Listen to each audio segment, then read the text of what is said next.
10 दिन में 1 करोड़ रुपया कमा लिया, कुछ कहते हैं मैंने 10 लाख रुपया कमा लिया एक दिन में, ये कर लिया। क्या ये जेन्युइन लोग भी होते हैं जो ऑनलाइन इतना कमा लेते हैं? एज जिस तरह बढ़ती है ना, उसके साथ साथ रिस्पॉन्सिबिलिटीज और प्रेशर बढ़ना शुरू होता है। वो लोग जिनको ये प्रेशर मिलता है कि दे हैव टू अर्न, क्या वो बेहतर तरीके से परफॉर्म कर जाते हैं वर्सेस वो लोग जिनको एक क्वेश्चन मिला हुआ है, मे बी वो कॉम्प्लेसेंट हो जाते हैं। अब दुनिया जितनी मर्जी कहती रहे कि डिजाइनिंग में कोडिंग में पैसा है, मुझे पता है ना भाई, मैं नहीं कर सकता। ट्राई तो कर लिया ना, 25 से 30 साल मतलब शादी करनी है, ये बहुत बड़ा बहुत बड़ा काम है कि शादी।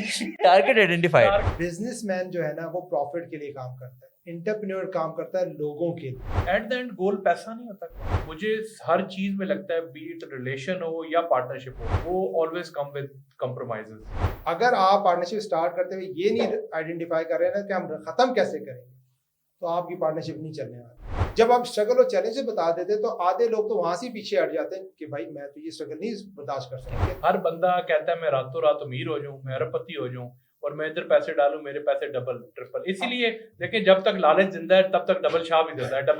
डबल शाह का काम ही है पैसे पकड़ना और उस चीज को डबल करना। फैमिली के लिए निकले थे, फैमिली ही छूट गई।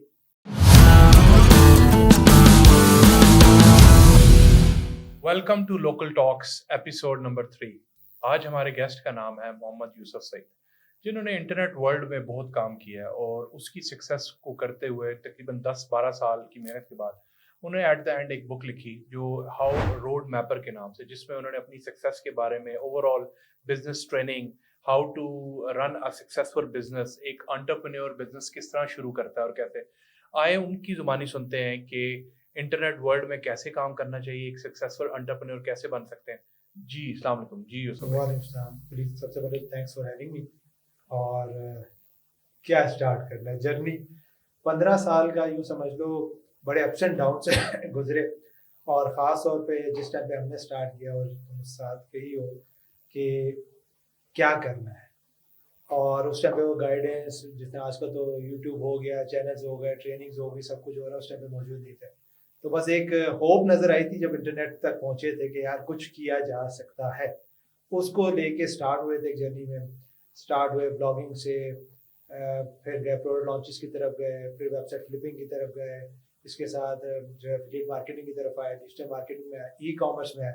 तो काफ़ी जो है ना चीज़ों में हाथ मारा, कुछ में सक्सेस मिली, कुछ में फेलियर्स मिली, और उसी का निचोड़ फिर हम जिस बुक का आपने जिक्र किया रोड मैपर में लेके आए कि जो स्ट्रगल्स हमने की हैं वो आने वाले बच्चे या जो अभी स्टेप इन हो रहे हैं वो ना करें, और कैसे अपना रोड मैप बनाएं जो उनको हेल्प आउट कर सके सक्सेस तक पहुंचने के लिए। और कोई मुझसे पूछता है ना कि अगर आप, वो सवाल आता है कि 10-15 साल पहले पीछे जाए तो क्या चीज़ चेंज करेंगे, तो मैं कहूँगा कि यार काश उस टाइम पे कोई मुझे गाइड कर देता कि यार आप पहले रोड मैप बना, करना क्या चाहते हो। ठीक है, तो वही एक जर्नी स्टार्ट हुई कि पता चला कि जनाब, it's not about the goal, it's about what goal you are setting, कि भाई गोल क्या सेट कर रहे हो। और उस टाइम पे हम सेट करते थे जनाब पैसे कमाने हैं, सारा कुछ करना है। और एक जर्नी, सबसे बड़ी चीज़ जो एक वेकअप कॉल मिली इन सारी जर्नी से गुजर के, वो ये समझ आया कि हर बिजनेस मेरे लिए नहीं है। एक बिजनेस में एक लेवल आता था, और अच्छा अगर ये बात करेंगे आगे इसमें डिटेल में जाके, तो हमेशा ये रहा है कि मैंने अगर 12-15 डिफरेंट बिजनेस वेंचर्स में काम किया, कभी भी एक साइड 7 मल्टीपल वेंचर्स नहीं किए। एक चल रहा होता था और उसमें एक लेवल ऐसा आता था जहाँ पे पता चलता था यार अब इसको या तो चेंज करना है, या इससे अगली जो स्ट्रगल है या जो चैलेंज है ना वो डिफरेंट है। तो फिर जाके वो मॉडल या बिजनेस मॉडल चेंज होता है, स्विच होता है, या उसको हम क्लोज करते हैं। और वहाँ पे जो सबसे बड़ी वेकअप कॉल थी वो ये वेकअप कॉल थी कि ये बिजनेस की जो ग्रोथ के लिए जो रिक्वायरमेंट्स है ना, वो स्किल मेरे पास नहीं है, वो रिसोर्सेज नहीं है, वो वसाइल नहीं है। और अगर ये चीज़ मुझे पहले आइडेंटिफाई हो जाती तो मैं ये गाड़ी या ये रोड मैप या ये पाथ पे आता ही नहीं। तो ये सारी जर्नी रोड मैप के अंदर है कि इंस्टेड ऑफ कि आपको 2-3-4 साल के बाद पता चले, क्योंकि फील्ड के अंदर शुरू में तो आपको नजर आता है यार सारी फील्ड बहुत अच्छी है, आप सक्सेस ले लेंगे, लेकिन जब तक आप उसमें जाते नहीं आपको इन्स एंड आउट्स का नहीं पता चलता। सो कोशिश ये की गई है कि आप पहले आइडेंटिफाई कर सकें और फिर आपके लिए सक्सेस। वो कहते हैं ना कि दूर के ढोल सुहाने। इंसान को ज़िंदगी में बड़े अप्स एंड डाउन्स आते हैं, फिर वो एक ख़ास लाइन में जाता है। सबसे ज़्यादा इंपॉर्टेंट होता है कि अपनी वो लाइन जिसमें आप एक्सेल कर सकते हो, उस लाइन को आइडेंटिफाई करना। आपको पता ही नहीं होता कि मैं किस चीज़ पे अपने आप को बेस्ट एक्सेल कर सकता हूँ और आगे सकता हूँ। आप अपनी लाइफ के बारे में बताएं कि कहाँ से आपने स्टार्ट किया और उसमें क्या अप्स एंड डाउन्स आए जिसकी वजह से आपने ये फील किया कि सोसाइटी को एक रोड मैप की ज़रूरत है। अच्छा, सोसाइटी के ऊपर तो बाद में आएंगे। शुरू से एक एलिमेंट था लोगों की खिदमत करने का, ठीक है, ये एलिमेंट तो शुरू से रहा है और सारी चीज़ें। अच्छा, जर्नी स्टार्ट अगर हम जाएंगे काफ़ी पीछे चले जाएंगे, जर्नी स्टार्ट हुई थी जनाब स्कैम से, ठीक है। ठीक है। और ये बताना बड़ा ज़रूरी है, और ये मैं बात कर रहा हूँ 2005-6 की बात कर रहा हूँ, ठीक है। 5-6 में ऑनलाइन 1998 से लैपटॉप कंप्यूटर आ गया था, घर में देख रहे थे, यूज़ कर रहे थे, और हम डायल कार्ड के यूज़र्स हैं, ठीक है। उस टाइम पे वीडियोज़ करना और सारा कुछ करना बड़ा मुश्किल होता था। तो मैंने तक अच्छा ऑनलाइन कुछ नज़र आया कि यार कहीं पे इन्वेस्टमेंट हो सकती है, और ये पीटीसी साइट्स का मैं जिक्र कर रहा हूँ, ठीक है, कि यार इधर से कुछ इन्वेस्टमेंट होती है और शायद कुछ 4 पैसे आ सकते हैं, सारा कुछ। अच्छा, उसकी इन्वेस्टमेंट थी उस ज़माने में 30,000 पाकिस्तानी रुपीज़, 2004-5 की बात हो रही है। तो मैंने उस ज़माने में यार पैसे कहाँ से कमाऊँ, अब मुझे ने तो पॉकेट मनी इतनी देनी नहीं है। तो जो उस टाइम पे मुझे चीज़ समझ आई कि यार मैं ट्यूशन पढ़ा के कर सकता हूँ। बीकॉम मैंने शायद किया था, तो ट्यूशन पढ़ाई 6 महीने में ट्यूशन पढ़ा के वो कुछ कलेक्ट किया, इन्वेस्ट किया और डूब गया। अच्छा, पहली चीज़ समझ, इन्वेस्ट किस चीज़ में किया? पीटीसी साइट्स के अंदर ना, पीटीसी प्लेटफॉर्म होते हैं, पे टू क्लिक हम प्लेटफॉर्म्स की बात कर रहे हैं, ठीक ठीक है। है जी। अकाउंट्स आप लेते थे, फिर उसके अंदर क्लिक वाला सारा सिस्टम होता था। तो धचका तो लगा, ठीक है, लेकिन सबसे बड़ी अच्छी रियलाइजेशन उस टाइम पे ये आई कि यार अपने पैसे से चलो कोई कर लेंगे, ठीक है, लोन नहीं लिया हुआ, कुछ नहीं लिया हुआ। वो जर्नी स्टार्ट हुई कि यार कुछ हो सकता है। फिर एडसेंस पे पहुंचे, और ये एडसेंस की मैं बात कर रहा हूँ फायरफॉक्स जब लॉन्च हुआ। फायरफॉक्स जब लॉन्च हुआ था ना, तो फायरफॉक्स के डाउनलोड के ऊपर आपको 0.25 सेंट्स मिलते थे। अच्छा जी, यार ये डाउनलोड किया तो अकाउंट फौरन से बन जाता था। भाई को बिठा दिया कि यार जी क्लिक करो, ठीक है। उसने किया, 2 दिन में $70 हो गया, और आपको पता 70 पे चेक लगता था उस जमाने में, एडसेंस का अकाउंट बंद हो गया। ओ ये क्या मसला है। तो अब ये सारी जर्नी में क्या हुआ कि एक चीज़ रियलाइज हुई कि हमें लैक ऑफ नॉलेज की वजह से सिर्फ हम शॉर्टकट की तरफ और जल्दी जल्दी चीज़ों पे चले जाते थे, ठीक है। और मैंने आईबीटी इंटरनेट बिजनेस ट्रेनिंग का प्लेटफॉर्म 2011 में स्टार्ट किया। उसकी थीम भी यही थी कि लोग यही अपडेट करते थे, हमने इतना पैसा कमा लिया, ये कर लिया, वो कर लिया, लेकिन डायरेक्शन नहीं देते थे किस वे से कमाया। और जिसकी वजह से मेरे साथ भी स्कैम हुआ, मैं भी गलत डायरेक्शन में या ऐसे शॉर्टकट्स की तरफ गया। तो जब कुछ रियलाइजेशन हुई, तो हमने ये सोचा कि अगर हम लोगों को ये गाइड कर देने का ये सीधा रास्ता है, ये रॉन्ग वे, सीधे रास्ते पे आप चलते रहो, पहुंच जाओगे देर सवेर अपनी जगह, लेकिन रॉन्ग वे पे जाओगे तो हमेशा मार खाओगे, वापस जीरो पे आओगे, फिर जीरो स्टार्ट करोगे, फिर अगेन। तो वो लेके हम इंटरनेट बिजनेस ट्रेनिंग्स का एक हमने जर्नी स्टार्ट की, जिसके अंदर हमने गाइड करना शुरू किया।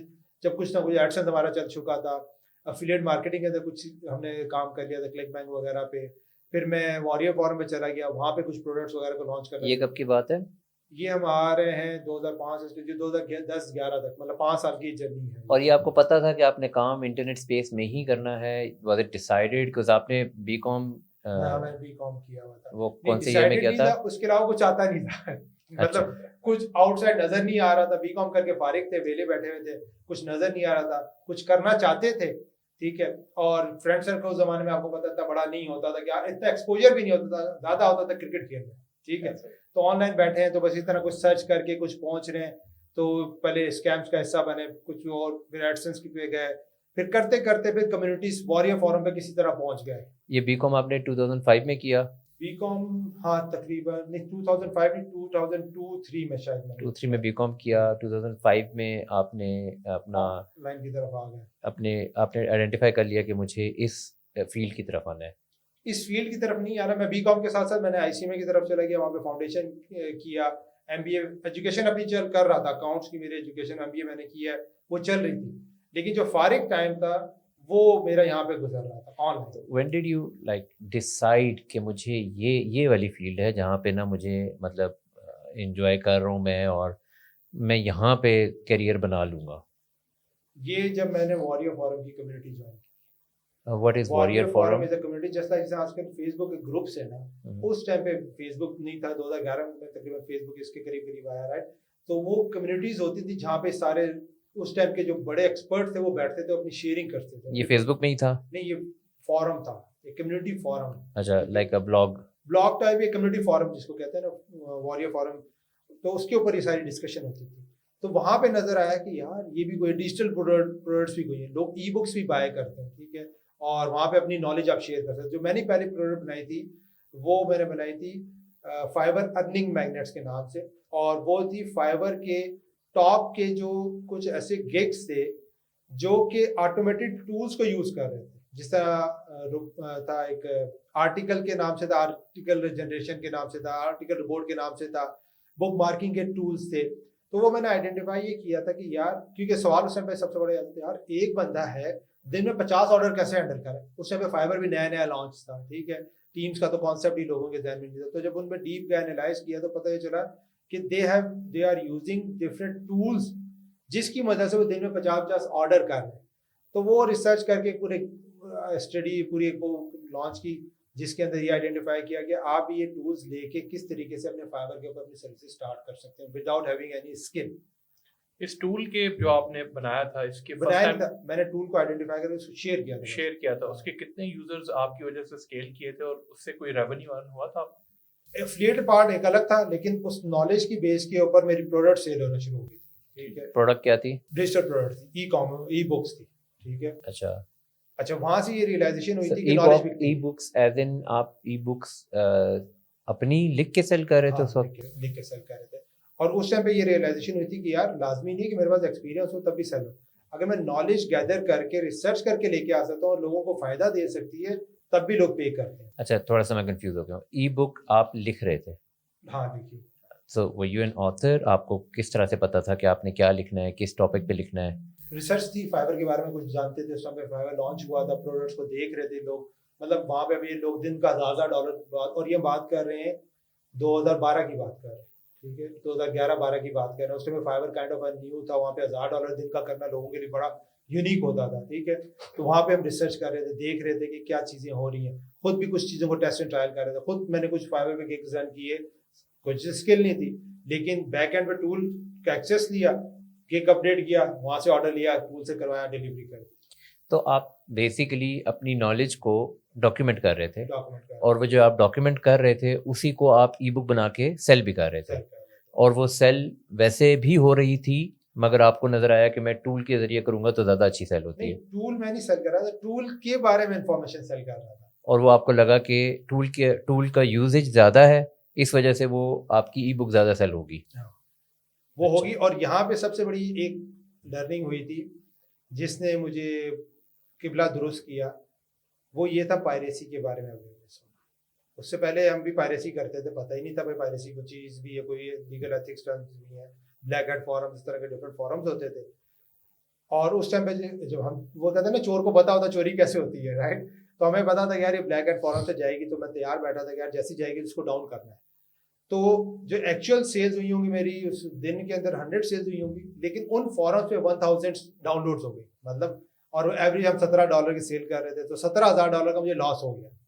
तो वहाँ पे मुझे जो है ना एक वेकअप कॉल हुई कि यार ये तो बड़ा हम लॉस करते हैं, क्योंकि मुझे पता है ना मैंने एफर्ट कितनी लगाई थी उस पर बुक के ऊपर या पूरा रिसर्च करके, और ये मेरी वेस्ट हो रही है। ठीक है, वहाँ पे रियलाइजेशन हुई कि यार प्रोडक्ट ओनर को जब तक उसका हक नहीं मिलेगा ना, तब तक आपकी ग्रोथ भी नहीं होगी, उसकी ग्रोथ भी नहीं होगी, और प्रोडक्ट बनाना वो छोड़ देगा। और इस टाइम तक मेरे पास नॉलेज काफ़ी आ चुकी थी, लेकिन मेरे पास रिजल्ट्स नहीं आ रहे थे। और वो रिजल्ट जब मैंने उसको आइडेंटिफाई किया तो उसकी मुझे जो बेसिक लॉजिक नज़र आया वो ये था कि मेरे सिस्टम में भरा हुआ था $20,000 का resources, trainings, mastermind, tool, software सारे पायरेटेड थे। ठीक है, तो वो जो वेकअप कॉल है कि यार यूसुफ ये $20,000 तो ये शायद एक काम से मिल सकते थे, लेकिन तूने ये दूसरे तरीके से लिया। वो दिन था मैंने पायरेटी सारी चीज़ों को बंद करना शुरू किया, और वहाँ से मुझे फिर प्रोडक्ट का, फिर हम SaaS प्रोडक्ट्स में भी गया, मैं वाइड लेबलिंग प्रोडक्ट्स में भी गया, मैंने लाइसेंसिंग वाले प्रोडक्ट्स को भी बाय किया जब मुझे ये चीज़ समझ आई। ठीक है, और फिर मैं इस बारे में पब्लिक में भी आया, सारी चीज़ों में अपडेट भी किया। मैंने कहा ये हम स्लो पॉइजन कर रहे हैं अपनी यूथ को, कि जब हम उनको हमारे इधर रॉबिनहुड का बड़ा है ना कि हम लोगों की चीज़ या लोगों को नुकसान पहुँचा के उनसे लेके लोगों को फ्री में बांटते हैं या लो प्राइस पे दे देते हैं कि यार लोगों का फायदा कर रहे हैं, बट हम उनको एक्चुअल बिजनेस मॉडल नहीं दिखाते कि जब आप प्रोडक्ट बाय करते हैं उसके बैकएंड में फनल क्या होता है, अप सेल क्या होती है, डाउन सेल क्या होती है, फ्री में प्रोडक्ट दे रहे हैं तो बैकएंड में वो प्रॉफिट कैसे कमा रहे हैं, ये सारा प्रोसेस जब वो मुझे मार पड़ी तब मुझे समझ आया। आप अक्सर यूसुफ भाई देखते होंगे ऑनलाइन इंटरनेट पे, मैं स्क्रीनशॉट्स देखता हूँ, मैंने 10 दिन में 1 करोड़ रुपया कमा लिया ये करके, कुछ कहते हैं मैंने 10 लाख रुपया कमा लिया एक दिन में, ये कर लिया। क्या ये चीज़ सच है या ये गलत है या ये फेक है? क्या ये जेन्युइन लोग भी होते हैं जो ऑनलाइन इतना कमा लेते हैं, या ये सब फेक दुनिया लोगों को अट्रैक्ट और लुक्रेटिव ऑफर्स देने के लिए? इसमें अगर हम ये बात करें ना, लेस देन 5% लोग कमा लेते हैं, लेकिन वो जो दिखाते हैं ना कि आज उन्होंने इतने हजारों डॉलर कमाए, वो आज की एफर्ट पे नहीं होते, उसके पीछे एक जर्नी होती है, एक पाथ होता है, बहुत सी स्ट्रगल्स होती हैं, बहुत सी चीजों से गुजरे होते हैं, और फिर डॉट्स कनेक्ट होते हैं। फेसबुक पेजेस का बूम आया था, हमने पेजेस सेल किए, हमने पेजेस से बिजनेस किया, अच्छा खासा बिजनेस किया, ठीक है, पेजेस भी सेल किए, सारा कुछ सारे सिस्टम किया, लेकिन वहां पे जो मिसिंग एलिमेंट हम कर गए, और जो लोग उस टाइम हम कि लॉन्ग टर्म गेम नहीं खेली। आई विश वही जो रोड मैप वाली बात है कि लॉन्ग टर्म विजन के एंगल से प्ले करते तो बहुत अच्छा टाइम था, क्योंकि उस टाइम पे पेजेस की रीच बहुत अच्छी होती थी, ठीक है, आप उससे ट्रैफिक लेके आते थे और सारा कुछ काम करते थे। बट लॉन्ग टर्म जब प्ले नहीं किया तो हम शॉर्ट टर्म में गए, चीजें बंद होना शुरू हो गई, ब्लॉक होना शुरू हो गया। तो जो आप वाली बात है, रिजल्ट्स आते हैं, सक्सेस मिलती है, बट वो जो कहा जाता है ना जल्दी मिल जाती है, ठीक है, या ओवरनाइट मिल जाती है, ओवरनाइट नहीं मिलती है। और दूसरा एक और बड़ा इंपॉर्टेंट एलिमेंट ऑनलाइन के अंदर, टाइमिंग बहुत मैटर करती है।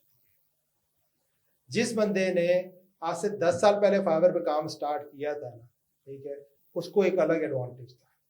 वही सेम बंदा आज भले 10 साल की उसकी स्किल आ चुकी है, आज वो फाइवर पे स्टार्ट करेगा ना, उसको अलग चैलेंजेस आएंगे, ठीक है, मार्केट डिफर करती है। अब वलीद, हमने आपके साथ जब काम किया था ब्लॉगिंग के ऊपर, ठीक है, उस टाइम पे रैंक करना आसान था बहुत, लेकिन उस टाइम पे हमें मुश्किल लगता था। आज फील होता है यार वो तो बच्चों वाला काम, वो तो बच्चों वाला काम, ठीक है। ओवर टाइम देखें गूगल ने, सिस्टम ने, क्योंकि मार्केट में पेनिट्रेशन बहुत ज्यादा है, लोग इंडस्ट्री में बहुत ज्यादा पेनिट्रेट कर रहे हैं, आ रहे हैं, तो उससे कंपटीशन और ये चीजें बहुत बढ़ती जा रही हैं, और पॉलिसीज जो आपने प्राइवेसी का जिक्र किया, ये चीजें बड़ी इंप्रूव हो रही हैं और बहुत पेनिट्रेट कर रही हैं, जिसकी वजह से डिफिकल्टीज न्यू यूजर्स के लिए, न्यू एंटरप्रेन्योर्स के लिए बड़ा मुश्किल हो रहा है इस मार्केट के अंदर एंटर करना। इस ओवरऑल जर्नी में आपने एक जिक्र किया लॉन्ग टर्म गोल का, तो क्या ये समझते हैं कि एज अ सोसाइटी या एज अ पाकिस्तानी कि ये हमारे अंदर फॉल्ट है कि हम कोई लॉन्ग टर्म चीज़ नहीं करते? हमेशा हमारा जो एंटरप्रेन्योर है, हमारा यूथ है, हमारा यंग बंदा है, वो हमेशा शॉर्ट कमिंग्स में आता है और वो हमेशा कहता है कि मैं ओवरनाइट एक मिलियनेयर हो जाऊँ। अच्छा, इसमें ना यूथ पे बात में हम बात करेंगे कि उसकी गलती है। असल में गलती ये है कि जिस हालात में वो लोग होते हैं ना,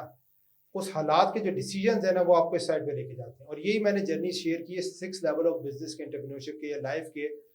एक लेवल, सबसे पहला लेवल है हेल्प का। हेल्प का लेवल ये कि आपकी इनकम कम है, एक्सपेंसेस ज़्यादा है। अब जब इस स्टेज पे कोई भी बंदा होगा, और ज़्यादातर लोग इसी स्टेज पे होते हैं जब मार्केट में स्टेप इन कर रहे होते हैं, तो वो क्या देखते हैं, वो कहते हैं यार कोई भी ऐसा काम मिल जाए जिससे हम 4 पैसे कमा लें, हमारा ये गैप कम हो जाए और हम सेविंग ज़्यादा करने के काबिल हो जाए। और वहां पे वो हर जगह पे हाथ पैर मारेंगे और उस शॉर्टकट की तरफ जाएंगे जिससे वो जल्दी से एक काम हो जाए। और मोस्ट ऑफ द टाइम में वो चीज़ नहीं हो पाती है, कुछ जैक्स लगते हैं, सारा कुछ, लेकिन फिर अगेन वो जीरो पे आते हैं। इसके बाद एक लेवल आता है बिल्ड का। बिल्ड में क्या है कि आपकी इनकम और एक्सपेंसेस इक्वल है, या इनकम थोड़ी बहुत आपके ऊपर ज्यादा है। यहाँ वाले लोग क्या गलती करते हैं कि उनका सिस्टम चल चुका है, ब्रेड एंड बटर चल रहा है, कुछ सिस्टम चल रहा है, कुछ ब्लॉगिंग या वॉट एवर जो भी बिजनेस कर रहे हैं, वो लॉन्ग टर्म के हिसाब से नहीं सोचना शुरू करते, जिसका नाम से है build. You build something for the future. वो शॉर्ट टर्म के हिसाब से चीजों में लगे रहते हैं, लेकिन ये भूल जाते हैं कि जो आज इस लेवल पे पहुंचे, लेट्स से क्लाइंटेज अच्छा है, काम अच्छा है, ग्रोथ हो रही है, कल ये नहीं होगी। अब जब नहीं होगी तो क्या चीज कंक्रीट उन्होंने बनाई है जो उनको हेल्प आउट करेगी सस्टेन करने के लिए, और वो फिर अगेन से जीरो में वो हेल्प में आगे गिर जाते हैं, ठीक है।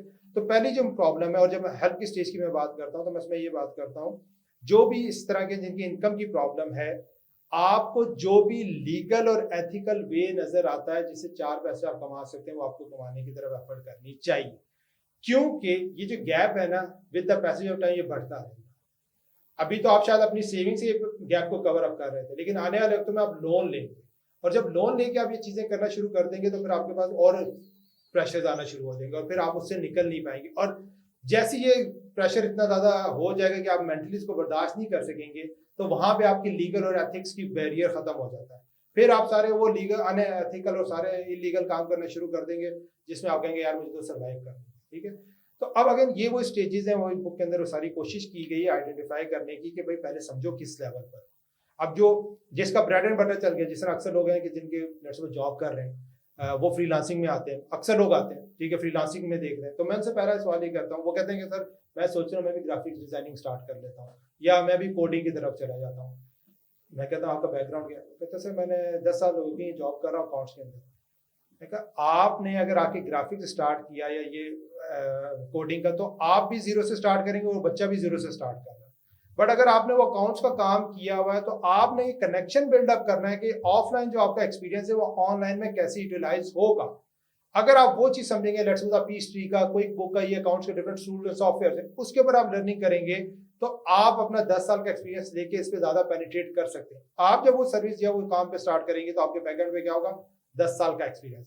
कोई नया बच्चा उस फील्ड में आएगा तो उसके बैकएंड पे वो एक्सपीरियंस नहीं होगा। तो ऑफलाइन वाला बंदा जब इस साइड पे आता है तो हम उसको क्या सजेस्ट करते हैं कि भाई अपने एक्सपीरियंस को लो और उसको यूटिलाइज करो इस इंटरनेशनल मार्केट के अंदर पेनिट्रेट करने के लिए, ताकि आप 10x ग्रोथ कर सको। लेकिन अगर आप वो ग्राफिक्स ये जो जनरल लोग ले रहे हैं वो पाथ लोगे तो उसमें क्या प्रॉब्लम होती है कि आप उस लेवल पर नहीं पहुंच पाओगे। अच्छा, मैं यहाँ पे I build on it. So let's say कि आपने जो 2 अभी ग्रुप्स बताए हैं, मैं इनको ग्रुप 1 और ग्रुप 2 कह देता हूँ। ग्रुप 1 वो है जिसके एक्सपेंसेस ज़्यादा हैं और वो कमा कम रहा है। ग्रुप 2 वो है जो कि पूरा बराबर चल रहा है। तो मैं ग्रुप 1 पे थोड़ा-सा ज़्यादा एम्फसाइज़ करूँगा क्योंकि आई थिंक कि this resonates largely to the population. हमारे मुल्क में ज़्यादातर लोग ऐसे ही हैं जिनके अखराजात ज़्यादा हैं और वो उतना ज़्यादा कमा नहीं रहे, और उसमें medium to a little better educated people भी आ जाते हैं। ज़रूरी नहीं है कि वो लोग बिल्कुल ही कुछ स्किल भी ना जानते हों, मगर नज़र ये आता है कि इन लोगों को अभी तक ये नहीं समझ आ रही कि इन्होंने किस तरह से अपनी किचन इनकम को ऑटोमेट करना है। कुछ केसेस में तो लोगों को समझ ही नहीं है कि उनको ऑटोमेट भी करना है। वो हमेशा यही समझते हैं कि ठीक है, हर महीना एज़ इज़ हम देखेंगे, अगले महीने देखेंगे हमने किस तरह चलाना है। इस कनंड्रम से बाहर ये लोग किस तरह निकलेंगे? अच्छा, इसमें आपने बड़ा इंपॉर्टेंट पॉइंट उठाया। सबसे बड़ी प्रॉब्लम इसमें ये है, जिसके पास स्किल भी है, नॉलेज भी है, लेकिन उसका जो सोर्स ऑफ इनकम है वो कम है।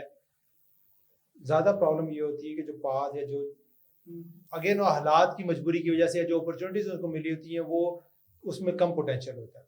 सबसे अच्छी चीज़ जो ऑनलाइन की और जो समझने की ज़रूरत है वो ये है कि अगर आप 9 to 5 के बाद आपके पास, हम कहते हैं कि ऑनलाइन की दुनिया तो जागती ही रात को है, ठीक है, तो आपके पास शाम का बड़ा टाइम है।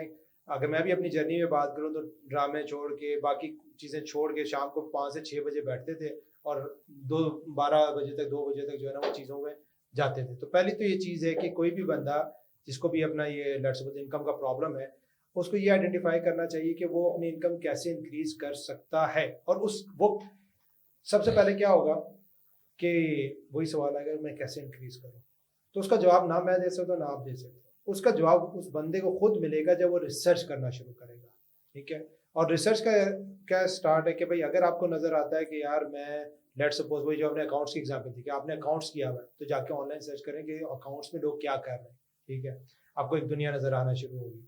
अच्छा, इसी तरीके से whatever you are doing आपको ऑनलाइन के अंदर चीज़ें नजर आना शुरू होंगी। अच्छा, इसमें फिर एक और मसला आएगा उन लोगों का जो कि फिर शायद कम एजुकेटेड है, ठीक है, कि उनका तो ऑनलाइन का भी एक्सपोजर वो उस लेवल से नहीं होगा, तो वो फिर क्या करेंगे। तो अगेन अगर हम इसको थोड़ा सा कैटेगराइज कर लें कि वो लोग जो कि लिटरेट हैं, थोड़ा अच्छा पढ़े हुए, अच्छी स्किल है, लेकिन उनकी सोर्स ऑफ इनकम कम है, तो वो अगर करना चाहते हैं तो उनके लिए अगेन वही कि ऑनलाइन में जाके एक्सप्लोर करना कि क्या क्या अपॉर्चुनिटीज हैं। और उसका जो आसान तरीका है कि आपको वो कम्युनिटीज फाइंड आउट करनी है जहाँ पे ऐसे लोग बैठे हुए हैं। फेसबुक पे ग्रुप सर्च आउट कर सकते हैं या अपनी फील्ड से रेलिवेंट अगर आप फॉरम को सर्च आउट करेंगे, कम्युनिटीज को सर्च आउट करेंगे, आपको मिल जाएंगी। जिसमें जाके जो पहला एलिमेंट हम बात करते हैं ना रिसर्च का, कि आपको ठीक है मसले आपके पास फाइनेंसिस के मसले चल रहे हैं, लेकिन अभी भी आपका कुछ किचन चल रहा है ना किसी तरीके से आप अपने एक्सपेंसेस को मीट कर रहे हैं, तो फौरन से आपने जंप नहीं मारनी है कि भाई मैं ये काम स्टार्ट, रिसर्च पे टाइम लगाना है, थोड़ा सा रिसर्च पे टाइम लगाना है। क्योंकि प्रॉब्लम ये होगी कि अगर आप जल्दी से स्टार्ट करेंगे तो जो चीज़ सामने पड़ी हो सकता है वही आप स्टार्ट कर लें, लेकिन कल को आपको वही बैरियर आ जाएगा कि उसमें भी एक कंस्ट्रेंट आएगी जिससे आगे आप जा नहीं सकेंगे। और एक और चीज़ नोट की है जर्नी के अंदर इन 15 सालों में, आपकी एज बड़ा इंपॉर्टेंट रोल प्ले करती है। क्योंकि एज जिस तरह बढ़ती है ना, उसके साथ साथ रिस्पॉन्सिबिलिटीज और प्रेशर बढ़ना शुरू होता है। और अगर आपने उसके लिए पहले काम नहीं किया हुआ तो ये जितनी एज बढ़ती जाएगी आफ्टर 30-35 के बाद, तो आप सस्टेन नहीं कर सकेंगे। सो अब हम ग्रुप 1 को भी फर्दर डिवाइड कर देते हैं, मे बी अर्ली 15-16 से लेके 25 तक के जो लोग हैं, probably I think this is a good age group जो कि अभी एग्रेसिव हो सकता है। इसके लिए हम इसको ग्रुप 1A कह देते हैं। इसने वही करना है, इसने एग्रेसिव रिसर्च की तरफ जाना है, maybe give it a good 2-3 months to research, और फिर उसके बाद वो आइडेंटिफाई करे कि उसने कौन सी डायरेक्शन जी। पे अपनी एनर्जीज को लगाना है। ये जो ग्रुप है ना 25 तक का, ये ग्रुप ऐसा है कि हमारे अगर माहौल की बात की जाए तो 90% पीपल जो बच्चे होंगे, बच्चे ही इसमें ज़्यादातर, उनको फैमिली सपोर्ट हो रही होती है। बहुत कम ऐसे होंगे जिनका फैमिली प्रेशर होकर जाके कमाओ।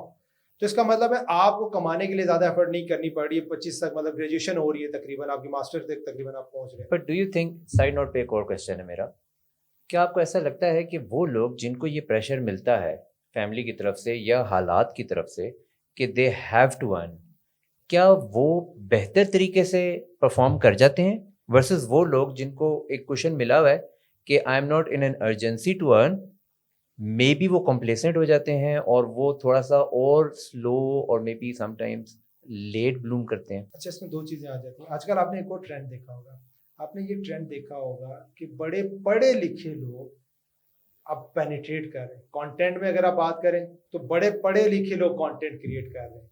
जिस भी फील्ड में आप उठाए पढ़े लिखे लोग हैं। क्या चीज़ हो रही है, अवेयरनेस जब उनके पास पहुंची है, उनके पास बैकएंड पे स्किल, नॉलेज, एक्सपीरियंस सब कुछ था, एक्सपोजर नहीं था। जैसे एक्सपोजर मिला वो 10x हो गया। और अब वो लोग जिनके पास डिग्री या नॉलेज एक्सपीरियंस नहीं था, उनके लिए और मुश्किल हो गया। तो वो जो आपने बात की ना, जिसको हम बुक में भी जिक्र किया, बर्निंग डिजायर की बात की, इसमें मैं आता हूँ, मुझे रिकॉल कराएगा, लेकिन मैं वो पहले वो बात कंप्लीट करूँ जो कि वो लोग जो 16 से लेकर 25 साल की एज के अंदर हैं, अब ज़्यादातर लोग पढ़ रहे होंगे। इस कैटेगरी के लोगों को जो काम करना है ना, वो रिसर्च के साथ साथ जो दिल में आता है ना, वो काम करें। इफ यू फील कि मुझे ई कॉमर्स करना है, करें। इफ यू बस फील कर गुजरे यानी कि आप करें, क्योंकि इस फील्ड के अंदर अक्सर लोग, अगर आप ये टाइम वेस्ट करेंगे ना, मैं ये करूं, आप मुझसे पूछें भाई क्या करना है, आपसे पूछें, हम जनरल उनको आइडिया देंगे ये कर लो अपने एक्सपीरियंस की बेस पे। लेकिन जब तक वो खुद नहीं करेंगे ना, उनको रियलिटी चेक नहीं आएगा। मैं इसकी एग्जांपल देता हूँ। 2000, ये भी अगेन बीकॉम के साथ है, उसके करीब 2002-3 की बात है। उस जमाने में फ्लैश का बड़ा जमाना था, एनिमेशन फ्लैश पे बनती थी, ठीक है। तो वही एनिमेशन सीखते, मैंने एनिमेशन के कोर्स में ज्वाइन कर लिया नाइकॉन के अंदर, राइट। सो वहाँ पे ज्वाइन कर लिया। 2-3 महीने में, महीना 2 गुजरा तो समझ आया, लेकिन बड़ी रियलिटी चेक ये हुई, पता चला यूसुफ साहब को तो 4 कलर के अलावा कलर्स का सेंस ही नहीं, जो मेल का मसला होता है। अच्छा यार, तो फिर इसमें आगे कैसे जाएंगे, कलर किस तरह प्ले करेंगे। इसके बाद एक और मैंने ट्रेनिंग ज्वाइन की, वहाँ पे मैं गया ई कॉमर्स के अंदर। उस टाइम पे ई कॉमर्स कहते थे जो वेबसाइट बनाने को कहते थे। आजकल तो ई कॉमर्स प्रोडक्ट सेलिंग है ना, उस टाइम पे ई कॉमर्स कहते थे वेबसाइट बनाने को। उसमें बड़ा शौक है भाई, वेबसाइट बनाऊंगा सारा कुछ। वो चला गया, साथ मेरे पास टाइम था तो मैंने एक और कोर्स ज्वाइन कर लिया, ऑटो कैड का, नक्शे बनाने वाला आर्किटेक्ट का। अब वो तो सोच के बड़ा लगता है यार ये कैसे हुआ, लेकिन जिसमें शौक था ई कॉमर्स का, उसमें फेल हुआ। क्यों कि वहां पे सिखा रहे थे कमांड लॉजिक, क्योंकि उस टाइम पे ड्रीम वीवर और दूसरे इतनी थे, उस टाइम पे लॉजिक चलती थी, आपको एचटीएमएल में कोडिंग करना पड़ती थी, इफ एंड बट्स की। वो यूं जा रही, ये जा रही, कोई समझ नहीं। दूसरा था ड्रैग एंड ड्रॉप, जिसको मैं मुश्किल समझ रहा था। ऑटो कैड का, वो पूरा ऑटो कैड के प्लेटफॉर्म टूल के अंदर आप नक्शे बनाते, वो पास हो गया। तो रियलिटी चेक कि भाईजान coding is not my cup of game, designing is not my cup of game. अब दुनिया जितनी मर्जी कहती रहे कि डिजाइनिंग में, कोडिंग में पैसा है, मुझे पता है ना भाई, मैं नहीं कर सकता। तो अब ये रियलिटी चेक आपको 16 से लेकर 25 साल तक, आपको जो दिल करता है ना, क्योंकि आप कर सकते, आपको कहते हैं, आपको नजर आता है मैं ई कॉमर्स में दुनिया पता कर सकता हूँ, भाई स्टार्ट करो। कल पता चलेगा प्रोडक्ट यहाँ से बाई की है, पता चला आप सेल कर रहे हो, लेकिन आपके पास अकाउंट का बैलेंस ही नहीं है, आपके पास इन्वेंट्री नहीं आप हैंडल कर पा रहे हो। आपको नजर आता है फ्रीलांसिंग में आप काम करोगे, पता चलता है आपको मार्केट के अंदर स्किल ही नहीं है आपकी, या स्किल ले ले तो सेल करना नहीं आता। तो यहाँ पे आपको एक्सप्लोर करना है, जो कुछ आपके दिल में आता है करें। कौन सी राइट एज है जिसमें आपको 100% बात तब तक एक्सप्लोर कर लेना चाहिए कि यार this is the right line के, इस पे मैंने करना है? यार वैसे तो चलता ही रहता है, लेकिन ये कि 25, आई बिलीव ये तो हमेशा ही करना चाहिए। ये तो चलता रहता है। देखिए कुछ टाइम, ये जो 25 तक का है ना ये जर्नी, मैं अपनी बात करूँ, अगर मैंने 12-15 डिफरेंट फील्ड्स में काम किया है, तो उसमें ये चीज़ों का फैक्टर था जो मैं बात कर रहा हूँ ना। मैंने बीकॉम की अगर बात कर लें, तो वो मैं उस जर्नी से स्टार्ट हुआ तो क्या था, मुझे फैमिली प्रेशर नहीं था, अपने पैसे लगा रहा था, टेस्ट एंड ट्रायल कर रहा था, देख रहा था, चीज़ों का एनालाइज कर रहा था, जहाँ तक जा सकता था जाता था, नहीं समझ आती थी अच्छा डायरेक्शन चेंज कर लेता था। अब अगर मेरी ये जो बुक के अंदर भी वो सारी जर्नी, जो सारा एक्सपीरियंस है, वो उसी बेस के ऊपर है। अब जाके मैं एक डिफरेंट, और एक और चीज़ मुझे रियलाइज हुई और समझ आई, और आप भी इसके साथ शायद एग्री करें, विद जैसे जैसे आपकी एज आगे जाती है ना, आपकी सिलेक्शन भी बड़ी सिलेक्टिव होती जाना शुरू हो जाती है, बिजनेस मॉडल्स की भी, काम की। मतलब मैं फ्लिपिंग के अंदर फिलिपा सुपर सेलर रहा हूँ, फिलिपा एज अ प्लेटफॉर्म जहाँ पे आप वेबसाइट्स, डिजिटल एसेट्स को सेल में परचेज करते हैं। मुझे एक टाइम के बाद बड़ी अच्छी लीड्स आ रही थी सेल करने की, लेकिन मुझे रियलाइजेशन हुआ कि यार इस काम के अंदर ना मगजमारी ज़्यादा है और ना रिटर्न कम है। तो मैंने उस काम को रोक दिया जो मुझे 4 पैसे दे रहा था, क्योंकि मेरे लॉन्ग टर्म विजन से अलाइन नहीं करता था। तो मैंने उसको रिस्ट्रिक्ट कर दिया कि यार मुझे अब अच्छी कोई डील आएगी, बड़ी डील आएगी। अब मैं अभी तकरीबन 6000 का एक ग्रुप मैनेज कर रहा हूँ, लेकिन मैं उसके अंदर सिर्फ लोग अपनी एक्टिविटीज कर रहे हैं, लेकिन मैं उसको मोनेटाइज इफेक्टिवली नहीं कर रहा, क्योंकि मेरे बिग गोल से अलाइन नहीं करता। तो कहने का बात ये कि जो अर्ली स्टेज है ना, उसमें आजकल क्या हो रहा है, आजकल प्रॉब्लम ये है कि यूथ की या जितने भी लोग ज़्यादा स्टार्ट करते हैं ना ऑनलाइन में, वो हर तीसरे बंदे से पूछ रहे हो तो मैं क्या करूँ, मैं क्या करूँ, मैं क्या करूँ। अच्छा, फिर ये सवाल आता है क्या इस फील्ड का स्कोप है, नहीं है, ये नहीं। भाई ये सवाल इररेलेवेंट है। अभी आपको नजर आता है जो भी चीज़ आप स्टार्ट करें, और मैं अपनी जर्नी की बात करूं, डिजिटल मार्केटिंग मैंने सर्टिफिकेशन की सारा कुछ किया, वो मुझे हेल्प आउट की ई कॉमर्स के अंदर। ई कॉमर्स का एक ब्रांड था लोकल के अंदर, उसको हम 6 महीने में 1 करोड़ की सेल पे लेके चले गए थे। And the best part is that कि जो मैन्युफैक्चर था उसकी मार्केटिंग और एडवर्टाइजमेंट कॉस्ट हमने जीरो कर दी थी। कैसे? हम फ्रेंचाइजीज बिजनेस मॉडल लेके आ गए थे। फ्रेंचाइजी से कहा कि जनाब आप प्रोडक्ट की मार्केटिंग करें, आपकी प्रोडक्ट की कॉस्ट नहीं है, आप सेल्स करें, ऑर्डर लेके आए, जिसको एफिलिएट मार्केटिंग आप समझ लें, आप मार्केटिंग करें, सेल्स लेके आए, यहाँ पे ऑर्डर आएगा, ये ऑर्डर उठाएगा, डिलीवरी करेगा, ठीक है। और अगर ऑर्डर फेक भी होगा, गलत होगा, तो वो जो जनरेट कर रहा है उसके खाते में जाए। इसकी इन्वेंट्री की कॉस्ट खत्म होगी फ्रेंचाइजी की, इसकी मार्केटिंग की कॉस्ट खत्म होगी, और हम 6 महीने के अंदर उस बिजनेस को 1 करोड़ तक लेके चलेंगे। लेकिन ये तो आपने अब जो ये एग्जांपल दी, तो it's more of a business optimization, right? जो अभी आपने बात की, मुझे ये लगता है कि सम हाउ अगर मैं अपने आप को, इफ़ आई टेक बैक, मैंने फ्रेश ग्रेजुएट हुआ यूनिवर्सिटी से, और अब मुझे इट्स अ ग्रीन फील्ड। मुझे नज़र आ रहा है कि मेरे 4 दोस्त जो से हैं वो XYZ काम कर रहे हैं, 4 दोस्त कुछ और काम कर रहे हैं, 4 दोस्त कुछ और काम कर रहे हैं। समहाउ आई थिंक कि एक वैलिड पॉइंट तो है ना, कि मुझे ये इंटरेस्ट तो होगा कि किस चीज़ में ज़्यादा स्कोप है, मैं उस पर अपनी एनर्जीज को ज़्यादा सर्व करूँ। आपको नहीं लगता कि ये सवाल वैलिड है टू सम एक्सटेंट? देखिए, वो बिल्कुल पॉइंट है कि जनाब आप रिसर्च करेंगे सर। अगेन हम जो बात कर रहे हैं रोड मैप की, हम अभी बात कर रहे हैं, ये उस टाइम की बात कर रहे हैं जब आपके पास कुछ नॉलेज, कुछ अवेयरनेस आपके पास आ चुकी है, और आपके पास एक्सपोजर है उन फ्रेंड्स का, उस सर्कल का, जिसमें कुछ लोग सक्सेस ले चुके हैं या ले रहे हैं। जो अभी तक हम बात कर रहे थे, उसमें बात कर रहे थे उन सर्कल की, उस लोगों की जिनको अभी एक्सपोजर ही नहीं है, जिन्होंने आज सुना फ्रीलांसिंग का वर्ड, जिन्होंने आज सुना डिजाइनिंग का वर्ड, जिन्होंने आज सुना ब्लॉगिंग का वर्ड, जिन्होंने सुना AI का वर्ड, ठीक है। अभी ये सारे वर्ड, अच्छा जैसा लेट्स सपोज वो AI के अंदर उनका इंटरेस्ट बिल्डअप होगा, 3-4 दिन कुछ ट्रेनिंग, कुछ चीजें देखेंगे। अब सवाल आएगा कि यार मुझे करनी चाहिए, नहीं करनी चाहिए, 10 बंदों से पूछेंगे, ठीक है, हम तीनों कहेंगे कर लो जी, ठीक है। अब वो जब करेंगे तो उनको एक्सपोजर होगा, यार पता नहीं मेरी डायरेक्शन है नहीं, अच्छा मुझे कोडिंग करनी चाहिए, इसमें नहीं करनी चाहिए, वेबसाइट में आगे जाना चाहिए, नहीं जाना चाहिए। तो जो पहला एलिमेंट है ना, पहला एलिमेंट ये है, रिसर्च आएगी बाद में।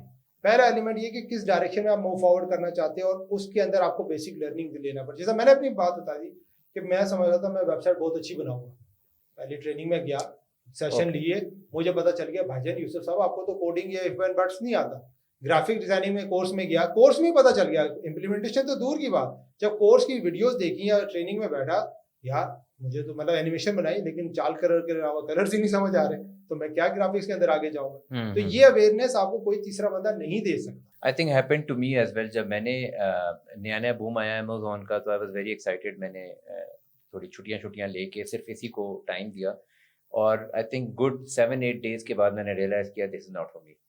तो I do relate to that. But coming back to the groups जो हमने बनाए थे, अब हमने 1A में डिसाइड किया कि हमने सबसे पहले जो 1A है 16 to 25 वाले, they have to be doers. इन्होंने सबसे पहले कूद पड़ना है, जो चीज़ समझ आ रही है उसमें जाओ, ट्राई करो, देखो, मे बी आपको समझ आए, मे बी आपको समझ ना आए, अगले स्टेप पे चले जाओ। ये हो गया फॉर 1A 15 to 25। अब हम आगे आते हैं 25 to maybe 30। सही, इसी में जो पिछला था ना, इसमें एक और बड़ा इंपॉर्टेंट बात है, यहाँ पे क्या फाइंड आउट करना है, यहाँ पे स्किल फाइंड आउट करनी है कि जिसके अंदर जाके आपने अपने आप को ग्रो करना है। जो बिल्कुल ठीक है, so bottom line is the skill। Skill identification. ठीक है, अब हम आगे आ जाते हैं, मुझे लगता है 25 to 30 would be a good sample size, क्योंकि ये वो एज है, ग्रुप है जहाँ पे पाकिस्तान में शादी होने वाली है, या अब रिश्ता ढूंढ रहे हैं, या अब आपने कुछ करके दिखाना है, पाँव में खड़ा होना है? ज़्यादातर जो होते हैं इस एज के लोग, they want to be successful enough कि उनका रिश्ता मांगा जाए। तो इस ग्रुप को अब क्या करना है? देखिए, इस ग्रुप तक अब आप तक इससे पहले आपने स्किल आइडेंटिफाई कर चुके होंगे, कर लेनी चाहिए, अगर नहीं की तो आप बहुत लेट हो चुके हैं, ठीक है, चाहे ऑफलाइन या ऑनलाइन, ठीक है। और हम आप दोनों को डिस्कस कर लेते हैं, सही है, वो जिसने स्किल आइडेंटिफाई की यूसुफ भाई और जिसने इसमें नहीं की। आइडेंटिफाई तो कर लिया ना, 25 से 30 साल मतलब शादी करनी है, ये बहुत बड़ा नहीं, बहुत बड़ा काम है कि शादी टारगेट आइडेंटिफाई, टारगेट तो आइडेंटिफाई कर लिया ये शादी टारगेट करनी, ये स्किल क्योंकि नहीं। हमारी यूथ का जो है ना बड़ा मसला है कि वो 25 से 30 साल में यही सोचती है कि पैसे जोड़ने और शादी करनी है, हाँ, तो ठीक है। उसमें वो कैसे स्किल आइडेंटिफाई करे जब शादी का प्रेशर होगा फिर? देख, मैं वही कह रहा हूँ कि इससे जो पहले वाला पार्ट था उसमें आपने मारे खा के कुछ चीजें देखी, आइडेंटिफाई कर लिया कि यार इस कैरियर के अंदर मैं मूव फॉरवर्ड करना चाहता हूँ, और आपने मूव फॉरवर्ड के लिए स्टेप्स ले लिए होंगे, ठीक है। अब वो अलग बात है कि शायद आपको उतनी सक्सेस ना मिली हो, लेकिन कुछ ना कुछ आपकी घड़ी चल चुकी हो, क्योंकि देखें इस लेवल के लोग जॉब स्टार्ट हो चुकी होती है। अगर हम जॉब की बात करें, मास्टर आप लोगों ने अक्सर ने कर लिया होता है, वो जॉब स्टार्ट हो चुकी होती है। अगर हम फ्रीलांसिंग या ऑनलाइन की कैरियर की भी बात करें तो आपको एक पाथ मिल चुका होता है। अगर आपने 4-5 साल लगाएंगे, यार अच्छा मैं फ्रीलांसिंग की साइड पे जाना चाहता हूँ, या मैं अपना वेंचर बिल्डअप करना चाहता हूँ, चीजें, तो अब आपने एग्जीक्यूशन की तरफ, मतलब अब आपके पास रिसर्च वाला टाइम नहीं है, एग्जीक्यूशन वाला टाइम है, और कुछ ना कुछ किया हुआ होगा। सो करना क्या है? सो फॉर एग्जाम्पल मुझे 16 to 25 मैंने ट्राई किए मुख्तलिफ वेंचर्स, और मुझे ये समझ आ गई कि this is what is for me. मुझे अब इस एज में स्केल की तरफ जाना है। अब आपने, हम स्किल के ना 3 लेवल है। पहला स्किल का लेवल है कि जो कि आपकी non income generating skill. Let's suppose मैं बात करता हूँ, मेरी स्किल है क्रिकेट खेल सकता हूँ, लेकिन क्या मैं उससे पैसे जनरेट कर सकता हूँ? नहीं जनरेट कर सकता, ठीक है। सेकंड आता है इनकम स्किल, तो वो जो स्किल आपने ली है क्या वो इनकम जनरेटिंग स्किल है? और थर्ड आता है हाई इनकम जनरेटिंग स्किल। हम जिस तरह बात कर लेते हैं लोगो डिजाइनिंग है, ठीक है, कि भाई आपने पहले लोगो बना रहे थे $20 में, लेकिन अब आपने पॉलिश करके आपको चीजें समझ आ गई, आपको कम्युनिकेशन समझ आ गई, आपको मार्केटिंग समझ आ गई, आपको एविटार समझ आ गया कि किसको टारगेट करना है, बिजनेस को टारगेट करेंगे तो वही लोगो आपको $500 का बेचेगा। अब क्या हो रहा है कि आप उसी बल्कि कम टाइम के अंदर आप ज्यादा चार्ज कर रहे हो, ज्यादा पैसा ले रहे हैं। मुझे यहाँ पे एक क्वेश्चन आता है दिमाग में, वो ये है कि मैं अगर इसकी रिवर्स मैथ्स करूँ, तो अगर मुझे 25 से 30 साल की उम्र में अपने आप को उस स्किल में पॉलिश करना है जो कि हाई रेवेन्यू जनरेटिंग है, तो मुझे पार्ट ए में जब मैं 16 से 25 में था, मुझे उस वक्त भी तो उसी में एनर्जी लगानी चाहिए थी। वो देखिए, वो जो हमने बात की ना, लेट्स से आपने 2-3 फील्ड में स्टार्ट किया, ये जो वहाँ हम बात कर रहे हैं 16 से 25 9 साल का है ये टेन्योर, ठीक है। इस 9 साल के टेन्योर में अगर आप चीजों में ट्राई कर रहे हैं तो कहीं ना कहीं आपका डायरेक्शन बन चुकी होगी। तो इसका मतलब ये है कि ग्रुप 1 को ये भी देखना है कि वो उन जगहों पे फोकस करे जिनका आगे स्कोप भी है। हाँ, स्कोप के साथ, स्कोप पे भी हम आ जाते हैं कि स्कोप की बात है। और एक और चीज आजकल के दौर में इंपॉर्टेंट होगी जो आपके साथ जब हमने स्टार्ट किया ना, तो एक्सपोजर नहीं था, गाइडलाइंस नहीं थी, Exactly. लोग हिडन थे, फ्रंट पे नहीं थे। आज अगर एक बंदा कहता है ना मैंने ब्लॉगिंग में कैरियर बनाना है या फ्रीलांसिंग में कैरियर बनाना है, तो उसके साथ हम उसको क्या कहते हैं, बेटा इसका रोड मैप बनाओ। मतलब ये कि इसमें आपको लोग ऐसे मिलेंगे जिन्होंने वो रिजल्ट्स अचीव किए जो शायद आप अचीव करना चाहते हो। तो you have to find those people जिसको हम कहते हैं मेंटर, ठीक है, कि वो बंदा जिस लेवल पर पहुंचा हुआ है, जिस लेवल पर आप पहुंचना चाहते हैं, और उसकी जर्नी को आप रिवर्स इंजीनियरिंग करोगे, उससे पूछोगे, डिस्कस करोगे कि सर मैं ये काम करना चाह रहा हूँ, करूँ कि नहीं करूँ। जिस तरह लेट्स सपोज कि एक बंदा है जिसका टेम्परामेंट है राइटिंग की तरफ, लेकिन वो कहता है मैं डेवलपमेंट की तरफ जाना चाहता हूँ, और वो जब किसी एक्सपीरियंस बंदे से बात करता है और वो जब कुछ डिस्कशन होती है तो वो उसका एनालाइज करके बताता है। जो हम कोचिंग में ये काम करते हैं कि हम आइडेंटिफाई करते हैं कि यार आपका स्वीट स्पॉट क्या है, या आपका जो है ना जीनियस कहाँ पे आपकी बनती है, और वहां पे हम उसको आइडेंटिफाई करते हैं, यार ये जो काम है तुम इसकी तरफ जरा फोकस करके देखो, ठीक है। तो वो मेंटर वाला काम आ जाता है, रोड मैप वाला काम आ जाता है आजकल के। तो हाँ, जैसा AI है, अब AI के अंदर हर कोई अभी न्यू है, कोई ये गाइड नहीं कर सकता कि यार इसका फ्यूचर अभी क्या है। तो यहाँ पे मैं, आप और नया बच्चा भी आएगा तो एक जनरल ये कि यार पता नहीं आगे जाके क्या डायरेक्शन लेता है। लेकिन जो फील्ड आइडेंटिफाई हो चुकी हैं, जिसमें सक्सेस मिल चुकी है, अगर उसमें आप ऑलरेडी सक्सेसफुल लोगों से गाइडलाइन नहीं ले रहे हो, रोड मैप नहीं बना रहे हो, क्लेरिफाई नहीं कर रहे हो क्या स्ट्रगल और चैलेंजेस आएंगी, तो आप उसमें मार खाने वाले हो। If I was in at this stage, मेरे लिए इस वक्त जो मिलियन डॉलर क्वेश्चन है ना, वो ये है कि what is the next blogging, what is the next may be AI, what is the next I don't know e commerce. क्योंकि देखें, एक हद तक हर इंडस्ट्री ने बूम तो करना ही करना है, लेकिन एक हद के बाद वो उतने बड़े रिटर्न्स नहीं देगी जितने वो रिटर्न्स शुरू में दे रही थी।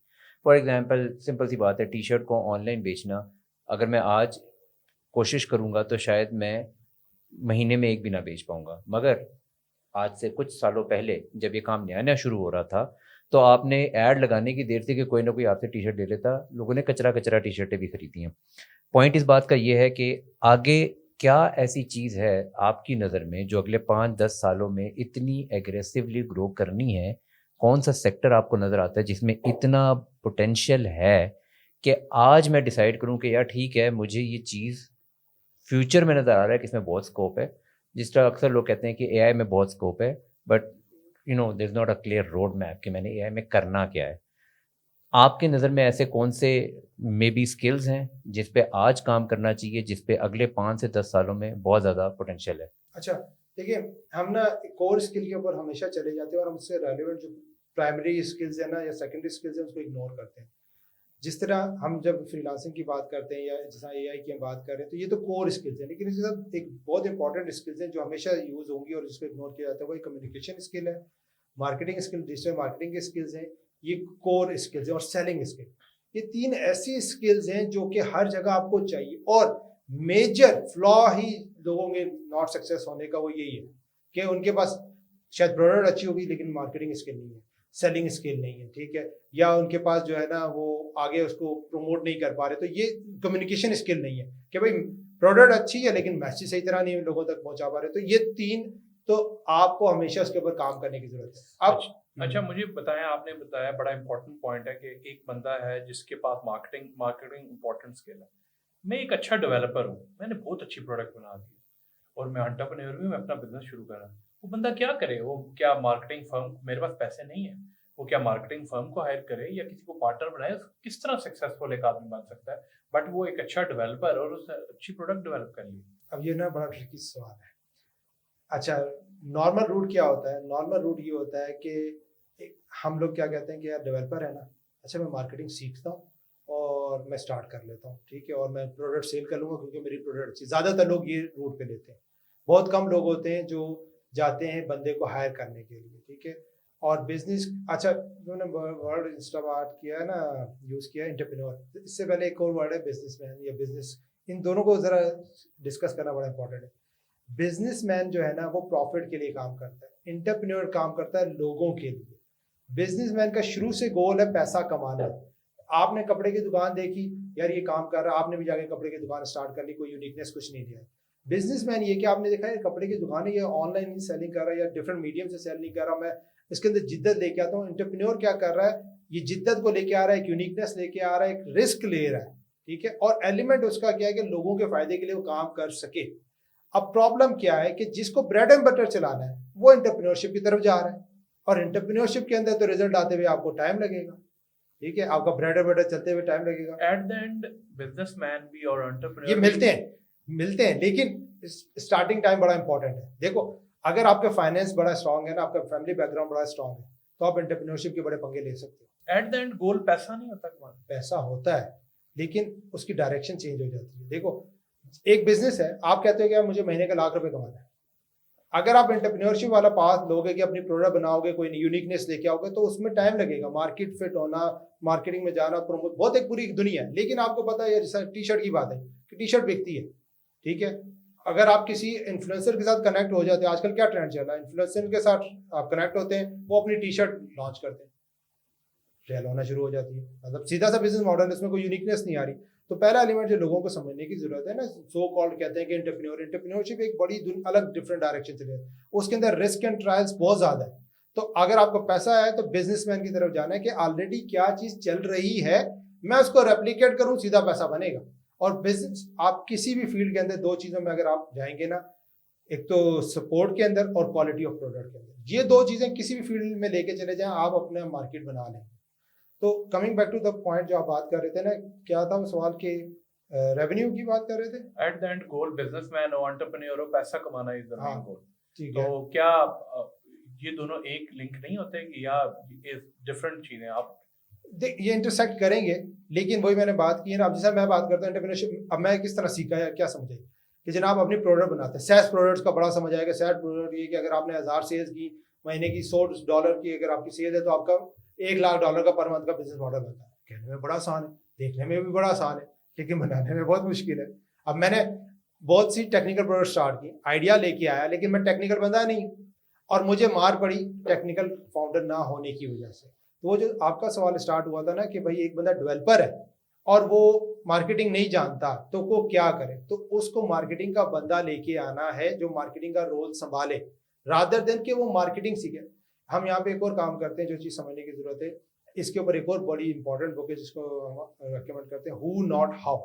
वो ये फलसफा देता है कि ये नहीं देखो कि ये काम मैं कैसे करूंगा, ये देखो ये काम कौन बेहतर कर सकता है। और एंटरप्रेन्योर का काम यही होता है कि रिसोर्सेज को मोबिलाइज करवाना अपने गोल को अचीव करने के लिए। तो अगर आप डेवलपर हैं, अगर आप मार्केटिंग सीखना चाहेंगे तो हो सकता है 1 से 3 तक लेवल तक पहुंच जाए, लेकिन एक बंदा जो मार्केटिंग जानता है वो लेके आएंगे, हो सकता है वो बैठे ही 8वें लेवल पर, वो आपको रिजल्ट ला के देगा। और एक और गलती क्या करते हैं जब आप बिजनेस बनाने जाते हैं ना, जो हम क्या करते हैं, हम कॉस्ट सेविंग की वजह से हम पार्टनर्स ले लेते हैं। आपको चाहिए बिजनेस की प्रमोशन के लिए मार्केटर बंदा, आप कहते हो यार इसको महीने का ₹1,00,000 ₹1,50,000 देना पड़ेगा, छोड़ो यार इसको पार्टनर ले लेते हैं, आ जाएगा हम प्रोडक्ट कर लेंगे। अब प्रॉब्लम क्या होती है पार्टनर वाले रूट के अंदर, पार्टनरशिप क्यों खत्म हो जाती है, क्योंकि जो पार्टनरशिप की काम करने के अलावा एक रिस्पॉन्सिबिलिटी है, वो पेन लेना, वो सेक्रीफाइसेस करना, वो बंदा नहीं लेगा। वो अपना काम शायद कर रहा होगा लेकिन आपको फील हो रही होगी यार मैं तो रात को जाग रहा हूँ, मैं ये काम कर रहा हूँ, वो नहीं कर रहा भाई, उसके पास वो पेन नहीं है। तो जब पार्टनरशिप तब चलती है जब दोनों फाउंडर्स की वो पेन अलाइन कर रही हो। बड़ा डीप मैसेज आपने दिया है। आई थिंक बहुत सी पार्टनरशिप्स फेल होती हैं इसी वजह से, क्योंकि उनका माइंड सेट अलाइन नहीं होता। और बहुत सी जिस तरह पार्टनरशिप्स होती हैं ऐसी जिसमें स्लीपिंग पार्टनर्स होते हैं, वो एक पार्टनर पैसा लगा लेता है, दूसरी मेहनत कर रहा होता है। जब वो बिजनेस बढ़ता है तो उस पार्टनर को, वो जो बंदा काम कर रहा होता है उसको वो स्लीपिंग पार्टनर बड़ा बुरा लगता है, क्योंकि बट उसने वो मुश्किल टाइम नहीं देखता कि जिस टाइम उसको पैसे की जरूरत थी तो उसने पैसा लगाया, तो आज उसका भी उतना हक बनता है। तो आई थिंक मुझे हर चीज में लगता है, बी इट रिलेशन हो या पार्टनरशिप हो, वो ऑलवेज कम विद कॉम्प्रोमाइजेस। यही बात है ना, बिजनेस के अंदर है ये चीज़ है। और अगर पार्टनरशिप का जब हम कहते हैं ना आप जा रहे हैं पार्टनरशिप बनाने, तो पहली चीज़ ये देखना पड़ती है, ये है आपको ये सवाल देखना पड़ता है, हम तो ये देखते हैं ना प्रॉफिट कितना कमाएंगे, किसी को भी साल लेके आएंगे यार पार्टनरशिप आ जाओ इधर प्रॉफिट, तो हम ये सवाल कहते हैं, इससे सवाल ये पूछो कि डिजॉल्व कैसे होगा। अगर आप पार्टनरशिप स्टार्ट करते हुए ये नहीं आइडेंटिफाई कर रहे हैं ना कि हम खत्म कैसे करेंगे, तो आपकी पार्टनरशिप नहीं चलने वाली। यूसुफ भाई, आपने इतना काम किया इंटरनेट पे, बड़े बुक के बारे में भी आपने बताया सब कुछ, आप अपनी पूरी इंडस्ट्री में अभी तक क्या एक बिगेस्ट अचीवमेंट करेंगे कि मैंने इतने साल काम करने के बाद क्या बिग सबसे बिग अचीव किया है? और आप अपने आप को, अपने बिजनेस मैन और एक एंटरप्रेन्योर में डिफरेंस बताया, आप अपने आप को एज अ बिजनेसमैन कहेंगे या एंटरप्रेन्योर कहेंगे या आप कुछ और? अच्छा, क्या अगर अचीवमेंट की बात करें तो मैं समझूंगा ये जो बुक रोड मैपर है, ये मेरी अच्छी खासी अचीवमेंट है कि मैंने अपनी जर्नी को कोशिश किया है स्क्वीज करके एक स्टेप, एक फार्मूला और एक पूरा फ्रेमवर्क दिया है कि जिसके अंदर, अच्छा इसकी थोड़ा सा बैकग्राउंड बताना भी जरूरी, इस बुक तक पहुंचा कैसे। 2017 के रमज़ान के अंदर ही एक थॉट आई थी कि यार क्या किया जाए, वही था ना कि लोगों की खिदमत करना सारा कुछ, तो थॉट आई कि यार व्हाट इफ जो कुछ अभी तक सीखा इसको सच्चाई से लोगों तक पहुंचा देते हैं। तो हमने उसके लिए क्या किया, सहरी के बाद हम बैठते थे, 2-2 घंटे के हमारे सेशन होते थे और मैंने एक एक टॉपिक को पकड़ लिया, ब्लॉगिंग, एफिलिएट मार्केट, और मैंने तकरीबन 12 डिफरेंट बिजनेसेस जो मुझे एक्सपीरियंस हो चुका था उनके रोड मैप्स बनाए पूरे, तकरीबन 90 आवर्स की वो ट्रेनिंग जो कि अभी फ्री में मौजूद है वेबसाइट के ऊपर। ये आपने किसके साथ बैठ के आपने किया? मतलब लाइव लोगों के साथ जूम के ऊपर रिकॉर्डिंग करके सारा अपनी जो भी ऑडियंस है उनके साथ, ठीक है, कि भाई अपनी तरफ से सच्चाई से जो मेरा एक्सपीरियंस है बता दूं। और रोड मैप की जब हम बात करते हैं ना, तो रोड मैप अधूरा है जब तक आप उसके अंदर स्ट्रगल और चैलेंजेस नहीं बताते, जो कि मेजॉरिटी ऑफ द पीपल नहीं बताते। जब आप स्ट्रगल और चैलेंजेस बता देते तो आधे लोग तो वहां से पीछे हट जाते हैं कि भाई मैं तो ये स्ट्रगल नहीं बर्दाश्त कर सकता, ठीक है। तो वो मैंने वो कोशिश की और तकरीबन हमने प्लान था 1 हफ्ते का या 1 महीने का, हम उसको 3 मंथ तक लेके चलेगा और 90 आवर्स की पूरी ट्रेनिंग है। और उसके ऊपर लोगों का बड़ा मुझे अच्छी फीडबैक आई, अच्छा सर मैं तो फ्रीलांसिंग स्टार्ट कर रहा था, मुझे समझ आई मुझे जॉब कर लेनी चाहिए, क्योंकि मैं जिस सॉफ्टवेयर हाउस में जॉब करूंगा वहां से मुझे एक्सपीरियंस मिल जाएगा जो मैं हो सकता है 5 साल में गेन करूँ, ठीक है। अब अक्सर एक बंदा जिसके बाद अपने लिए एड रन करने का नहीं था, जब उसको रियलाइजेशन हुई वो अच्छा फंड चाहिए होते हैं एड्स रन करने के लिए और कंपेन, उसने जॉब किया, वो 1-1 करोड़ की एड्स कंपेन रन कर रहा है। अब वो जब मार्केट में आता है, जब सोलो प्ले करता है तो उसको एक एडवांटेज है। तो वो सारी चीज़ें उनको रियलाइजेशन होना शुरू हुई और मुझे भी काफ़ी चीज़ें हुई कि भाई ये चीज़ इंपॉर्टेंट है। अच्छा ये हो गया 2017, लोगों की फीडबैक आई, सारा कुछ हुआ। तो ये फील हुआ कि यार मुझे हर इस रोड मैप के ऊपर एक बुक लिखनी चाहिए। जब वो बुक लिखने बैठा मैं, तो वहां पे मुझे ये रोड मैप क्रिएशन का एक फ्रेमवर्क नजर आया कि यार इन सारे काम के अंदर यार ये 12 स्टेप्स हर किसी में हो रहे हैं कि गोल सेटिंग, स्किल की आइडेंटिफिकेशन, व्हीकल, ड्राइवर, एनवायरनमेंट और जो भी हमने सारे डिस्कस किए वो। तो फिर मुझे रियलाइजेशन हुई कि यार मुझे पहले ये रोड मैप पर बुक लिखना जरूरी है कि ये फ्रेमवर्क कि आप कोई भी काम, कोई भी गोल अचीव करना चाहते हो तो उसको अचीव करने की सक्सेस अगर ज्यादा करना चाहते हो तो इस फ्रेमवर्क से गुजरना जरूरी है। और रोड मैप हम सब बनाते हैं लेकिन हमारे माइंड में होता है, और उसका मसला ये है कि जब आपको जरूरत होती है ना उस टाइम पे आपका माइंड आपको धोखा दे जाता है। अगर मैं इसको समराइज करूं तो मुझे ये समझ आई कि अगर उसने 25 to 30 में वो ट्रेन मिस कर भी दी थी तो भी उसने कुछ ना कुछ ऐसे स्किल्स सीखे थे। जैसे अक्सर मैं इस चीज़ को इन्फर करता हूँ, मैं फुटबॉल बड़े शौक से देखता हूँ, तो फुटबॉल प्लेयर्स जो से होते हैं और फुटबॉल मैनेजर्स जो से होते हैं, वो इस तरह की बात औक़ात डीप फिलोसॉफिकल बातें करते हैं कि you you really do consider कि मैं इसको अपनी ज़िंदगी में भी अप्लाई करूँ तो इट एड्स अप, जिस तरह वो टीम वर्क की और बाकी चीज़ों की, और वो जो experience of failing and experience of succeeding and to suffer together, और इस तरह की बातें जब हम अपनी ज़िंदगी में लेके आएँ और हम देखें कि यार ठीक है, मैंने कुछ अगर वैल्यूएबल नहीं भी किया तो मैंने एक्स अमाउंट ऑफ फेलियर्स को मैंने सर्वाइव किया है, और उन फेलियर से मैंने क्या सीखा, कहाँ पे क्या गलती की। तो और उसके साथ-साथ अगर उसने अपने सॉफ्ट स्किल्स पे भी काम किया है तो उसको एटलीस्ट ये समझ आ गई कि मेरी ज़िंदगी में ये डायरेक्शन मैंने अब तक ली थी, 4 गलतियाँ जो की थी उनकी ये वजूहात थी। उनसे इन्फर करते हुए अब वो डेवलप कर सकता है अपनी लाइफ में, उसको इन्वेंट कर सकता है कि उसने किस तरफ से अपनी एनर्जीज़ को ज़्यादा कंज़्यूम करना है। इससे आगे अगर हम चलें 30 टू 40 ईयर्स, अब प्रोबेबली और ज़्यादा लेट हो गया है। अगेन अगर उसने जो पीछे से सक्सेस करते आ रहे हैं उनके लिए तो ठीक है, समझ आ गई कि अब वो आगे उसको स्केल करेंगे। Maybe 30 to 40 is the age where I think you should be scaling, अगर आपने पिछले स्टेप्स अपने ठीक किए हैं, जहाँ तक मुझे समझ आती है। लेकिन अगर उसने पिछले स्टेप्स ठीक नहीं किए, this is the important part of it, क्योंकि पाकिस्तान में मेरे ख्याल से 30 टू 40 एज के जो लोग हैं, मैसेज ने वो सब कुछ नहीं किया जो आपने अभी बताया। अभी इस वक़्त मतलब नाउम्मीद होना या मायूसी तो उनका हल नहीं है ना, उनके लिए क्या करना है? What's the road map for them? अच्छा देखें, सारी चीज़ों की बात स्टार्ट होती है सेल्फ अवेयरनेस से। सबसे पहली चीज़ ये कि आपको सेल्फ अवेयर होना कि यार मैं किस एज ब्रैकेट में आ चुका हूँ, क्या कुछ हासिल कर चुका हूँ, क्या कुछ खो चुका हूँ, ठीक है। और अपने करंट सर्कमस्टेंसेस को लेके फिर आपने डिसीजन लेने। अक्सर लोग क्या करते हैं, कंपैरिजन में जब चले जाते हैं ना, तब वहाँ से उनका डिजास्टर स्टार्ट हो जाता है, क्योंकि वो चीज़ें नहीं कर सकते जो दूसरा बंदा शायद पीछे काफ़ी कुछ करके आया और वो अचीव कर रहा है। तो पहली चीज़ तो ये सेल्फ अवेयरनेस होना बहुत ज़रूरी है। और दूसरा उसके बाद आपको यहाँ पे जो चीज़ एनालाइज करनी है, और एक चीज़ आप जो और मिस कर चुके हैं कि अब आप नई स्किल भी नहीं सीख सकेंगे या सीखना बड़ा मुश्किल काम होगा, ठीक है। तो यहाँ पे हम, और जो इस तरह हमने बात की कि जिन लोगों ने ऑलरेडी कुछ किया होता है, तो यहाँ पे उन लोगों की ग्रोथ किस तरह होती है, स्किल किस तरह होता है, वो फोकस ऑन वन चले जाते हैं कि 4-5 चीज़ें तो की, लेकिन किस में ज़्यादा रिजल्ट आ रहा था या किस में वो फ्यूचर देख रहे हैं, अब वो सारा फोकस उस पर लेके चले जाते हैं, क्योंकि टाइम, एनर्जी, इस एज ब्रैकेट के अंदर आपकी एनर्जी भी उस लेवल की अपनी होती है, ठीक है, सोचना, वो सारी चीज़ें। तो अब यहाँ पे आपको सबसे पहले जो चीज़ करनी है ना, वही करना है कि यार मैं कैसे अपना ये जो है ना इनकम और एक्सपेंसेस का गैप, इसको कम करूँ। अच्छा, और ये ऐसा ब्रैकेट होगा कि अब आप या तो जॉब आप कर रहे होंगे, छोड़ना बड़ा मुश्किल होगा, एग्ज़ैक्टली। ठीक है। और अगर आपने कोई स्किल नहीं सीखी होगी, फैमिली प्रेशर आ चुका होगा, बच्चे आपके हो चुके होंगे, काफ़ी आप अच्छा खासा फंस चुके होंगे। तो अगर अभी तक आपको सेल्फ अवेयरनेस नहीं आई है, तो फिर तो आपके लिए डिजास्टर तैयार हो रहा है, जो कि आपको मिल जाएगा अगले स्टेप पे जाके। लेकिन अगर आपको सेल्फ अवेयरनेस आ गई है, तो फाइंड आउट करें कि आपके पास जो टाइम बचा है, क्योंकि ऑलरेडी कोई टाइम आपका यूज हो रहा है कुछ जॉब में, किसी फ्रीलांसिंग या कुछ भी एक्टिविटी में, जो टाइम आपके पास अवेलेबल है, उसमें आप 4 पैसे कैसे जनरेट कर सकते हैं अपनी नॉलेज से, अपने स्किल से, लोगों के साथ काम। हाँ, आपके पास चॉइस की ऑप्शन खत्म हो गई है। जिसने पीछे कुछ काम किया था उसके पास ऑप्शंस थी कि 4 में से एक काम को पिक कर ले, लेकिन आपके पास ऑप्शंस ही नहीं है। आपके पास जो चीज़ चल रही है, या तो उसी में आप लेट्स सपोज स्विच कर रहे हैं, स्विच करना आपके लिए मुश्किल है, या उसको अलाइन करना पड़ेगा किसी और काम के साथ जिसमें 4 पैसे आप जनरेट कर सकते हैं। अगर आपने अगेन वो ये बात करें कि सेल्फ अवेयरनेस है, तो शायद आपने कुछ सेविंग्स की हो, वो माइट भी आपको कुछ स्टेप हेल्प आउट करने में हेल्प आउट कर सकें, यार कुछ काम आप स्टार्ट कर सकते हैं। या आपको आइडेंटिफाई करना है कि भाई साहब, लेट्स सपोज एक और एग्जांपल यहाँ पे देता हूँ। एक स्टूडेंट था, वो नस से पढ़ा हुआ था और ना वो लैंडलॉर्ड था, लेकिन उनके ना ज़मीनों का कोई मसला चल पड़ा।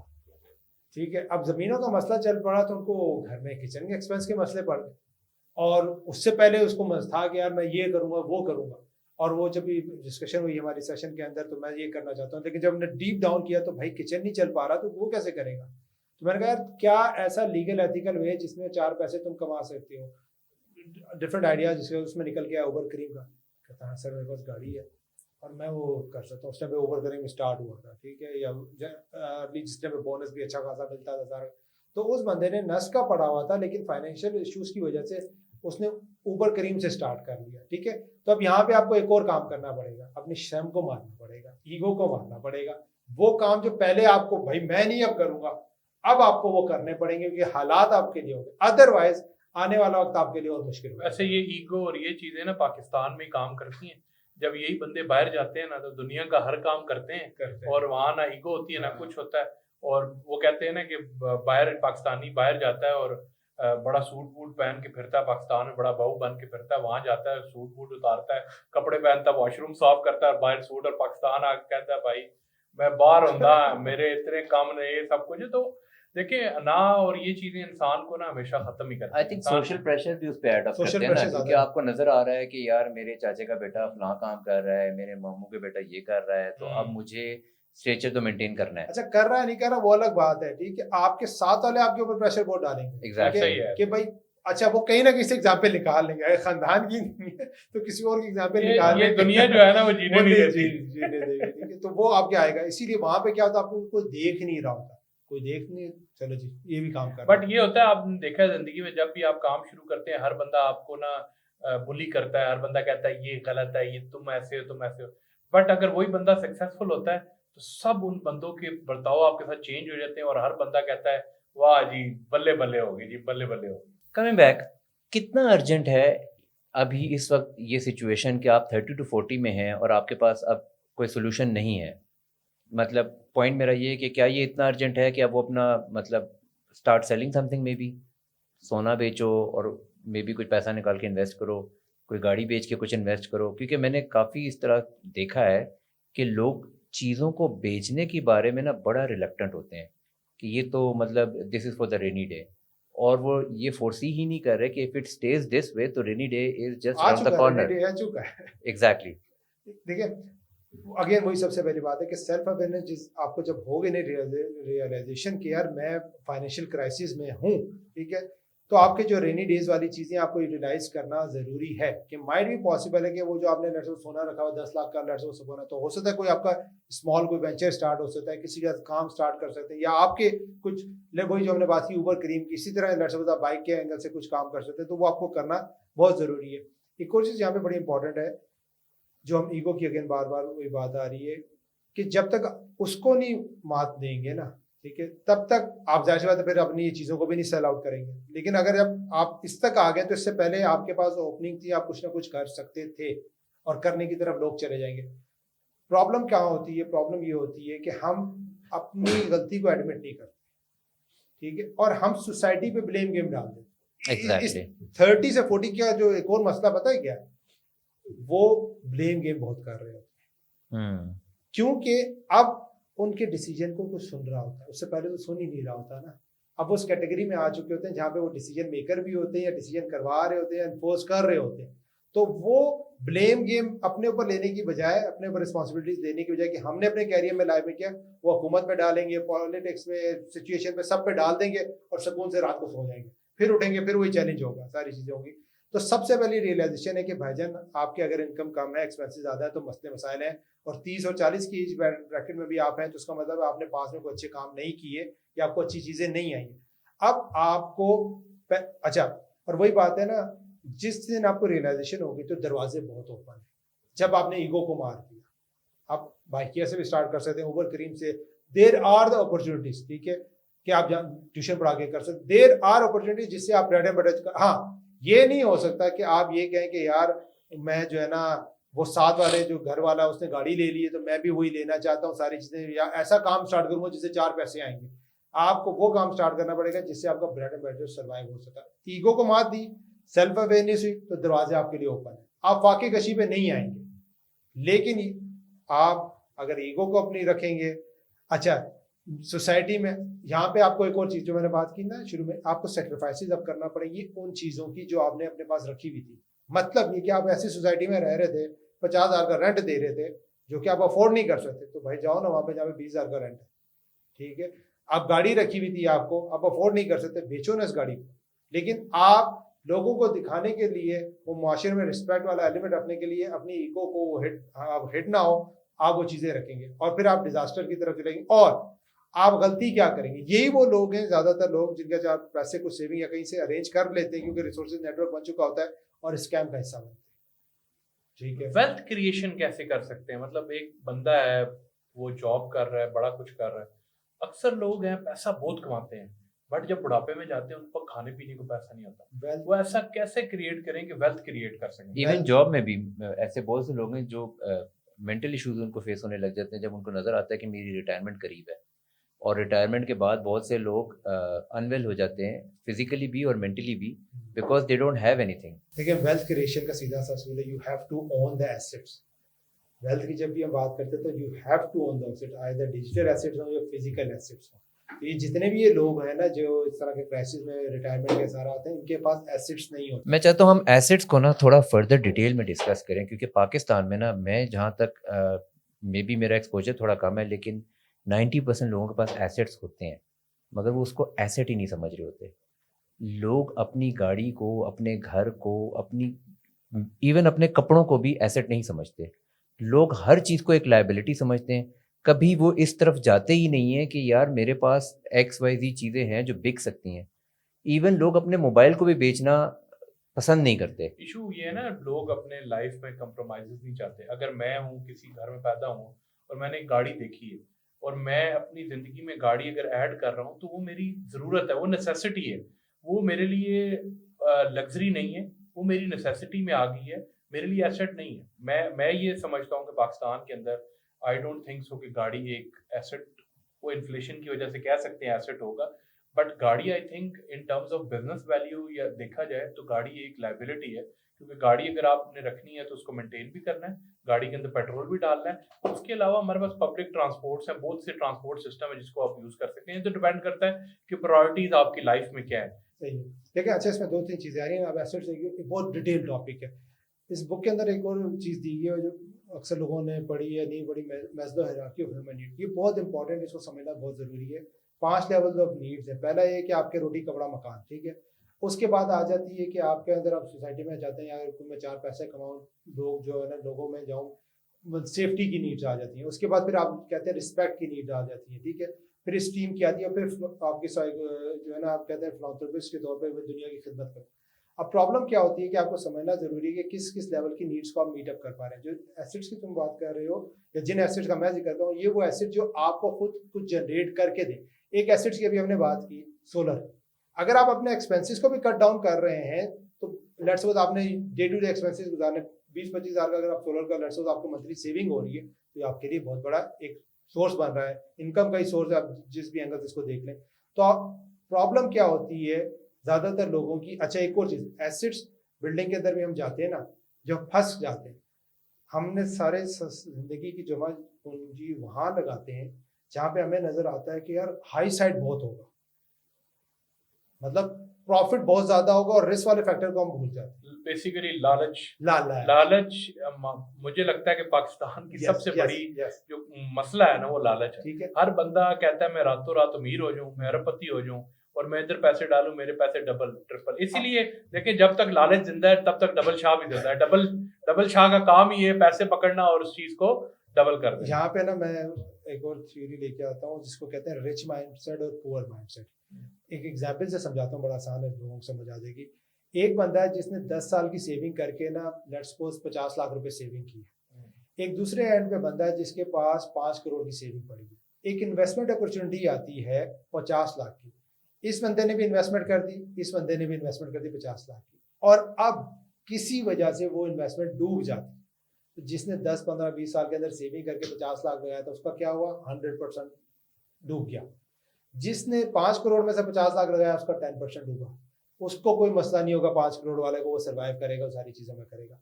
और अगर इस बंदे ने 50 लाख में से 25 लाख लोन लेके लगाया था, अब तो ये ज़मीन पे या रोड पे आ जाएगा, क्योंकि अब तो लोन भी इसने उतारना है, अपना 25 तो चलो नहीं है, लेकिन दूसरे का 25 भी आना है, ठीक है। तो जो रिच माइंडसेट होता है ना, वो ये कहता है कि भले मुझे प्रॉफिट ज़्यादा ना है, लेकिन मेरा पैसा भी डूबे नहीं।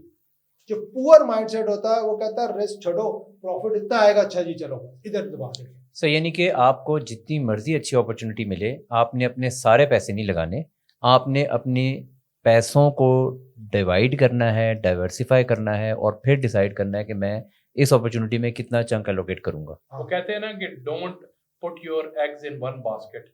तो आई थिंक इसी यही फार्मूला है कि सारे अब यहाँ पे हमारे पाकिस्तान में सबसे ज्यादा अच्छी एसेट हम किसको कहते हैं, रियल एस्टेट को, हाँ, ठीक है। और ज्यादातर लोग पता है कहाँ डूबते हैं, वो उन जगहों पे लगाते हैं जो कि सोसाइटी जो चीजें अभी बन रही हैं और जिनका भी ट्रैक रिकॉर्ड नहीं है, क्योंकि उनको नजर आता है कि यहाँ पे 30 लाख लगा देंगे ये सही है, क्योंकि ये कल को ज्यादा होंगे बनिस्बत दूसरी जगह पे जहाँ पे 50 लाख है, लेकिन वो थोड़ी वेल एस्टेब्लिश सोसाइटी। ये बड़ा प्रॉब्लम है लोगों का, डेड प्लॉट खरीद के बैठ जाते हैं और बस फिर उसके बाद कहते हैं कि ये अब ठीक है, छतें पड़े। प्रोग्राम जो है बढ़ सही है। गया। तो इसीलिए रियल एस्टेट में क्या कहा जाता है, भले आपको महंगी जगह मिल रही हो, लेकिन उसकी हिस्ट्री या उसका बैकग्राउंड या सोसाइटी ऐसी हो जिसके अंदर पोटेंशियल हो, वो भले महंगी है लेकिन वो रिटर्न भी आपको देगी, बनिस्बत इसकी एक ऐसी जगह पे जो नई सोसाइटी है, जिस देखा ही नहीं सारा कुछ, और वहां पे आपने डुबो दिया, और खास तौर पे अपनी सारी इन्वेस्टमेंट, ठीक है, तो वो फिर पट्टा बैठने की ज्यादा चाहते हैं। Coming back to the people जो अभी अपनी एज में आगे चले गए हैं, मतलब अब वो थोड़ा सा लेट 30s में हैं, मगर उन्होंने अभी तक अपनी किचन मनी को ऑटोमेट नहीं किया, उनकी इनकम अभी भी उतनी अच्छी नहीं है कि वो अपने अखराजात को, या बस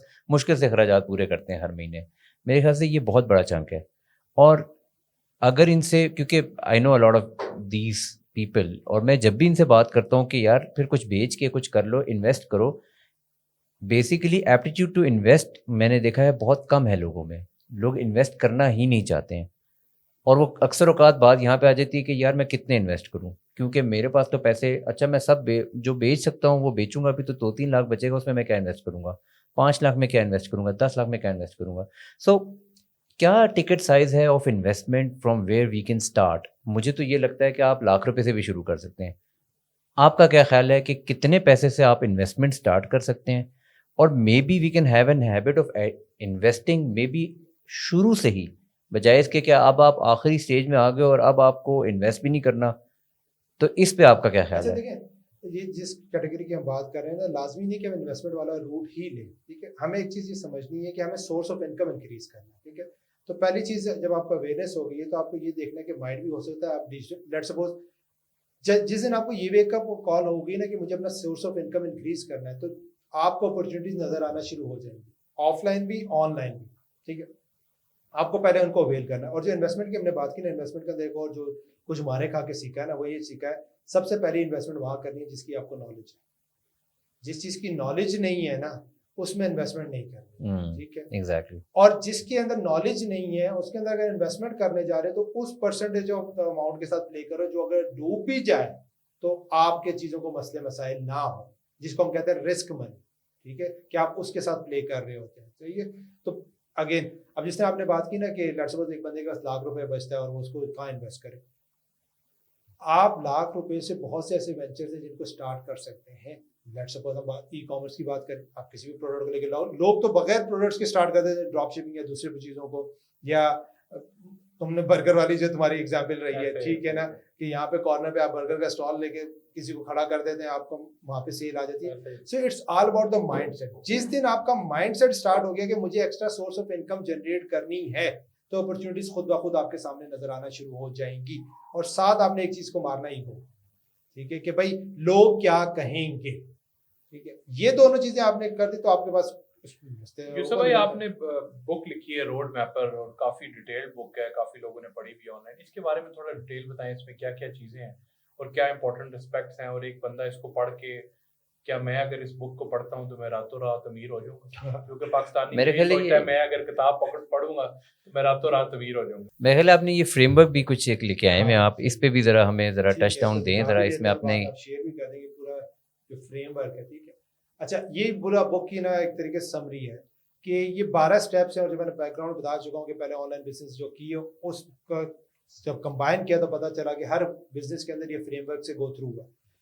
डिस्कस करता हूँ फिर उसको बाद में। पहला स्टेप है गोल या डेस्टिनेशन, कि आप किस मंजिल पर कहाँ पर पहुंचना चाहते हो। मोस्ट ऑफ द लोगों को यही पता नहीं, ठीक है। मतलब भाई पैसा कमाना चाहते हो, कितना कमाना चाहते हो, महीने का 1 लाख 2 लाख करोड़ों करोड़ों, मतलब जो भी, ठीक है। जब आप एक करोड़ों की बात करते हैं तो यू आर अनक्लियर और उसके लिए आप कोई प्लान भी नहीं बना सकते, ठीक है। तो आपको क्लियर होना चाहिए, और ये वो जब मैंने कुछ असाइनमेंट्स दिए, जो बंदा गुजरता है तो उसको क्लियर होता है मैं कितना कमाना चाहता हूँ, ठीक है।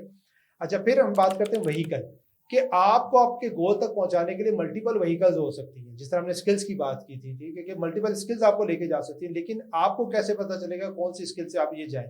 तो वहां पे वो लोग आएंगे जो ऑलरेडी उस स्किल में काम कर रहे हैं, कोई एआई में काम कर रहा है, कोई ब्लॉगिंग में, कोई डिजिटल मार्केटिंग में। आप उनसे जाएंगे, पूछेंगे कि यार मैं ये फील्ड करना चाहता हूँ, क्या इसका एक्सपोजर है, किधर तक पहुंचूंगा, क्या चीजें सीखनी है, क्या टूल्स हैं, कितनी इन्वेस्टमेंट है, ये सारा डाटा कलेक्ट करेंगे, फिर आप एक व्हीकल को पिक करेंगे। अच्छा, जब व्हीकल हो जाती है तो उसके बाद हमारे पास आता है थर्ड ड्राइवर। ये बड़ा इंपॉर्टेंट एलिमेंट है, जिसको हम कहते हैं वाई।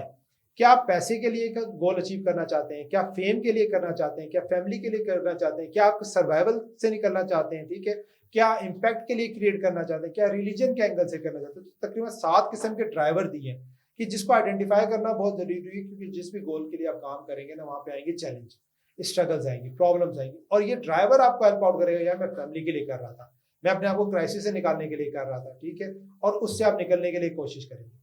फिर चौथा पार्ट आ जाता है, और अगर ये रोड मैप की हम बात करते हैं तो स्टेप्स इनमें आप जंप नहीं मार सकते 1 से 12 पे, आपको स्टेप बाय स्टेप चलना। चौथा स्टेप है टाइम और ड्यूरेशन।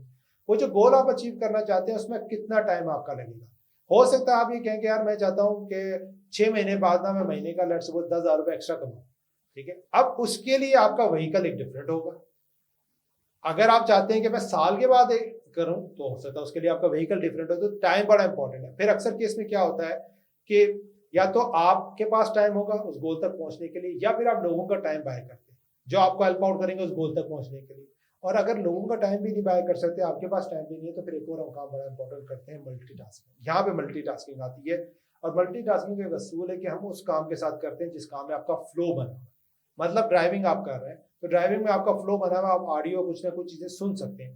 तो यहाँ पे आप क्या कर रहे होते हैं, अपने आप को एजुकेट कर रहे हैं, लर्निंग कर रहे हैं, ताकि जैसे ही आपके पास टाइम की ओपनिंग मिले तो आप लर्निंग के बजाय इम्प्लीमेंटेशन करें। जो कि बहुत बड़ा एक अलमिया है कि लोग क्या करते हैं, लोग वेट करते हैं कि जब टाइम मिलेगा तो मैं चीज सीखूंगा।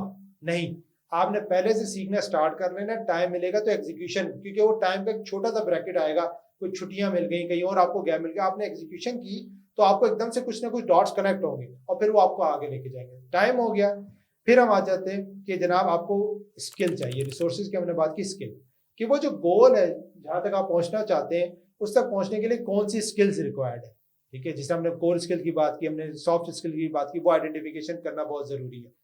इसके आगे फिर एक और बड़ा इंपॉर्टेंट है जो तुमने बात की थी ना, अमेरिका से ज्यादा बंदा चैंपियन बन जाता है, एनवायरमेंट। यहाँ मैं अक्सर कहता हूँ your environment is more powerful than your will power. कि अगर आपकी एनवायरमेंट सपोर्टिव नहीं होगी ना, जो मोस्ट ऑफ द केसेस में होता है कि हमारी एनवायरमेंट सपोर्टिव नहीं होती और हम अपने गोल तक इसलिए नहीं पहुंच पाते। तो अगर हम एनवायरमेंट सपोर्टिव कर दें, एक आम का बीज है, आप वो सिंध में लगाते हैं या मुल्तान में लगाते हैं तो वो आम का दरख्त बनता है, वही जाके आप मरी में लगाते हैं तो वो दरख्त नहीं बनता। क्या फर्क हो रहा है? एनवायरमेंट चेंज हो रही है। एक पाकिस्तान में बच्चा बैठा हुआ जिसको कहते हैं ये नकारा, वो अमेरिका जाता है चैंपियन बन गया। क्या हुआ? Environment supportive. तो आपको ये भी देखना है कि वो जो गोल अचीव आप करना चाहते हैं उसके लिए आपकी एनवायरमेंट सपोर्टिव है या नहीं है। मतलब आप ये काम करना चाहते हैं कि मैं बिजनेस बिल्डअप करूं, लेट्स सपोज ई कॉमर्स का, लेकिन आपका जो सोशल सर्कल है या जिधर टाइम आप स्पेंडिंग कर रहे हैं वो किसी और साइड में डायरेक्शन में जाता है, तो आपकी एनवायरमेंट आपकी सपोर्टिव नहीं हो रही। तो एनवायरमेंट भी आपको वो सपोर्टिव बनाना जरूरी है। फिर हम बात करते हैं अकाउंटेबिलिटी, जो कि बहुत इंपॉर्टेंट है। आपको सारी चीज जो अक्सर केसेस में हम बात करेंगे, जब टेक्नोलॉजी का बूम आ गया, लोगों को चीजों का अवेयरनेस है लेकिन वो अकाउंटेबल नहीं है। और अकाउंटेबिलिटी में आपको जज करना है, क्या आपकी अकाउंटेबिलिटी ऐसी चलती है कि आप अकेले रूम में बैठ के काम करें, क्या आपकी ऐसी चलती है लोगों के साथ बैठ के काम करें, कि पीयर के साथ, दोस्त के साथ। हाँ यार, ये जिस तरह तुमने कहा कि पॉडकास्ट में अकेले नहीं कर सकता, दोस्त को साथ लिया तो तुम्हारी अकाउंटेबिलिटी यहाँ से चली। क्या सिस्टम के साथ अकाउंटेबिलिटी चलेगी? ठीक है, एक फ्रीलांसर है जिससे आप जब प्लेटफॉर्म पे काम करवाते हैं तो आपको 110% डिलीवरी करके देता है, वही बंदा उसको आप एक्स्ट्रा भी पे करें लेकिन आउटसाइड प्लेटफॉर्म वो आपको टाइम पे डिलीवरी नहीं करता। क्या चीज है? सिस्टम उसको अकाउंटेबल कर रहा है। तो ये आपको फाइंड आउट करना जरूरी है कि आपकी अकाउंटेबिलिटी कैसे चलती है, और उसके हिसाब से आप अपने गोल तक पहुंचने के लिए अपने आपको वर्कआउट बनाएंगे कि अगर कुछ लोगों की अकाउंटेबिलिटी इस तरह चलती है कि पब्लिक में शोर करते हैं मैं ये काम करने जा रहा हूँ, वो उसकी वजह से यार पब्लिक में बता दिया मैं करता हूँ।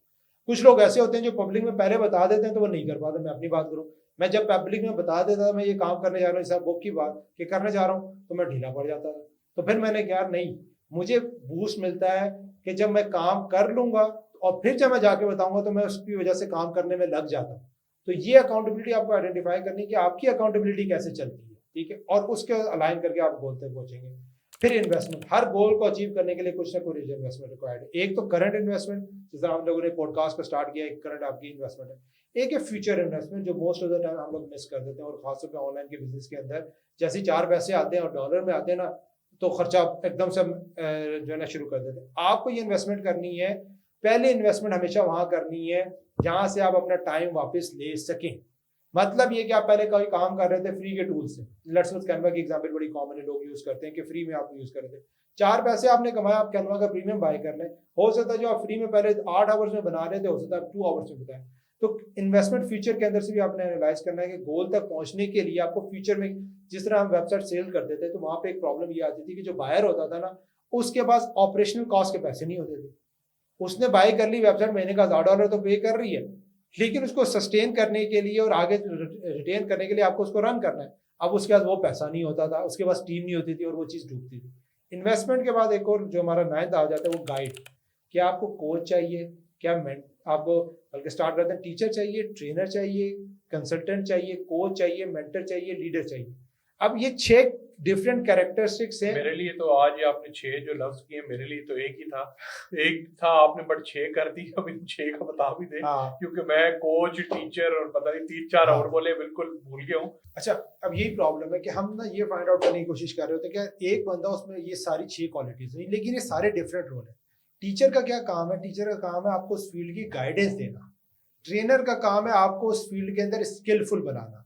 कंसल्टेंट का काम क्या है कि आपने उसके अंदर कुछ काम कर लिया है, कुछ आपके पास डाटा आ गया है, अब आप उसके पास जाएंगे तो आपको ट्वीक करके बताएगा, अच्छा यार ये तो जो काम कर रहे थे अगर इस तरीके से कर लोगे तुम्हारी ग्रोथ अच्छी हो जाएगी, अच्छा ये काम तुम्हारा चल रहा है, ये नहीं चल रहा, वो आपको और उसमें निखारने में लाता है। कोच का क्या काम है? Coaching is a two way process कि आपको वो कुछ इनपुट देगा, आप जाके करेंगे, फिर आएंगे, फिर उसको बताएंगे, और इसके साथ मेंटर आता है। कोच और मेंटर का ना एक बड़ा इंपॉर्टेंट डिफरेंस है, इसको समझना जरूरी है। मेंटर वो बंदा है जो इस लेवल पर पहुंचा हुआ है जिस पर आप पहुंचना चाहते हैं। कोच वो बंदा जो उस लेवल पर नहीं पहुंचा हुआ लेकिन उसी जर्नी में कहीं पर है। मेंटर असल में वो लोग होंगे जो उस लेवल पर टॉप पे बैठे होंगे, और अक्सर ऐसे लोग होंगे जिन तक आप पहुंच नहीं सकते। एग्जैक्टली, ये ठीक सबसे है, बड़ा प्रॉब्लम है। सही है, लेकिन उनके फुट स्टेप्स कुछ ना कुछ आपको मिल रहे होंगे। और यहाँ पे कोच वो बंदा आएगा जो आप में से बेस्ट निकालने में आपको हेल्प आउट करेगा कि यार ये चीज करो, नहीं करो, अच्छा ये चीज। अक्सर क्या होता है कि हम चीजें जानते हैं लेकिन खुद नहीं कर रहे होते। जब थर्ड पर्सन आके कोई गाइड करता है, ये कहता है यार कर लो, अच्छा यार ये कह रहा है तो हम कर लेते हैं। तो कोच का बड़ा इंपॉर्टेंट रोल है कि वो आपको अकाउंटेबल रख रहा होता है। ठीक है, मेंटर आ गया कि भाई वो बंदा टॉप पे पहुंचा हुआ है। जब ये बंदा पहुंचा हुआ है तो आपको फुटस्टेप्स मिल रहे हैं कि मैं किसके वो फुटस्टेप को फॉलो करूं। और लीडर वो बंदा है जो इम्पैक्ट क्रिएट कर रहा होता है। कैसे? लीडर अपने नीचे जितने भी फॉलोअर्स है उनको लीडर बनाने की कोशिश कर रहा होता है। जो ट्रू लीडर है उसको पता है कि मैं अकेला कुछ नहीं कर सकता, वो दूसरे लोगों को भी लीडर बनाने की कोशिश कर रहा होता है, और इसीलिए वो लोग उसको लीडर मानते हैं कि भाई आप हमारी भलाई के लिए हमें हेल्प आउट कर रहे हैं तो आप ही हमें लीड करें। ठीक है, तो लीडर के अंदर सेक्रीफाइस का एलिमेंट बहुत ज्यादा आता है, और वो लोगों की, अब ये सारे रोल है।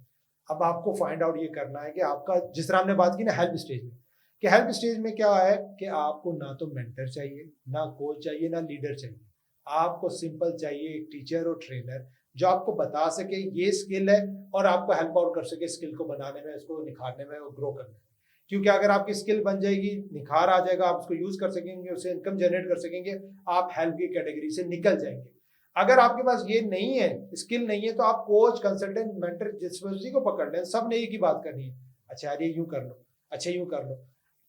हम क्या करते हैं और आजकल क्या हो रहा है कि क्योंकि कंटेंट बहुत ज्यादा हो गया है, तो हम, अच्छा एक और प्रॉब्लम होती है, एक बंदा जो मेंटर है वो 20 साल या 10 साल के एक्सपीरियंस के बाद आया, एक बात कर रहा है। अभी आज का बच्चा जिसके घर के किचन के एक्सपेंसेस नहीं बिल हुए, वो इसकी बातें सुन के तो बड़ा मोटिवेट हो रहा है कि भाई ये कर लूंगा, मैं ये कर रहा हूँ, और ये भी मैं भी इसी तरह करना चाहता हूँ, लेकिन उसको भी किचन के मसले नहीं निकलने देते। जैसे ही वो ये सोच भी लेके आता है, 4 काम करता है, वापस किचन के मसले उसको लेके आ जाते हैं। तो उसको पहले किचन के मसले सॉर्ट आउट करने, तो क्या करना है, टीचर और ट्रेनर को अगर वो फोकस करता है कि जिसको हेल्प आउट करे स्किल के आइडेंटिफिकेशन में, स्किल बिल्डअप करने में, तो आराम से हेल्प की स्टेज में निकल जाए। तो ये गाइड कि हमें पता हो कि हम किसको फॉलो कर रहे हैं। और अक्सर लोग मेंटर के चक्कर में असल लोगों को भूल जाते हैं और वो नहीं कर पाते, क्योंकि मेंटर उनको 10वें लेवल की बात कर रहा है और उनको अभी पहले लेवल पे चीजें चाहिए। ये हो गया। फिर हमारे पास 10वां स्टेज आता है स्ट्रगल और चैलेंज। बड़ा इंपॉर्टेंट है कि आपके गोल तक, उस गोल तक पहुंचने के लिए कुछ ना कुछ स्ट्रगल है। जिस तरह आपने पॉडकास्ट का सेटअप किया, उसमें कुछ स्ट्रगल आई होंगी, आ भी रही होंगी और आगे भी आएंगी। तो जब आप उस बंदे से जिसने ऑलरेडी ये काम किया होगा, वो पहले से आपको बता दे कुछ स्ट्रगल, सारी नहीं वो बता सकेगा क्योंकि उसको भी कुछ रिकॉल नहीं होगी, लेकिन वो मेजर चीजें बता देगा जिसके लिए आप शुरू से तैयार हो जाएंगे। जब आप वो तैयार हो जाएंगे तो इनिशियली आपका उस काम के लिए, उस गोल के लिए एक्शन स्टार्ट हो जाएंगे। ठीक है। अक्सर केसेस में क्या होता है कि लोग आइडिया तक रहते हैं, स्ट्रगल और चैलेंजेस को नहीं डिस्कस करते, नहीं आइडेंटिफाई करते, जैसे ही पहला स्टेप लेते हैं वहां पे उनको पहला बैरियर आ जाता है। ठीक है। ओ अच्छा यार, ये भी चीज करनी पड़ती है सारा कुछ। जिस तरह आपने लेट्स सपोज अगर आप इसको पूरे सेटअप के अलावा कहीं और सोचते तो आपको बैकग्राउंड का पहले मसला आ जाता है, फिर माइक का मसला आ जाता है, फिर कैमरे का मसला आ जाता है। लेकिन आप लोगों ने पहले उस चैलेंजेस को देखा और उसके हिसाब से अपने सेटअप को किया। तो स्ट्रगल और चैलेंजेस फाइंड आउट करना बहुत जरूरी है इनिशियल, ताकि आप स्टार्ट कर सकें। एक और बड़ा इंपॉर्टेंट है जो कि 11वां स्टेप है, वर्स्ट केस सिनेरियो। बहुत इंपॉर्टेंट। अगर इसको कोई आइडेंटिफाई कर ले तो वो हर गोल को अचीव कर सकता है किसी ना किसी लेवल तक, और वो कभी भी फेल नहीं होगा। इसको कहते हैं win win situation. Worst case scenario analysis ये है कि अगर ये हमने 11वें लेवल तक पहुंच गए, इसके बाद 12वां स्टेप है।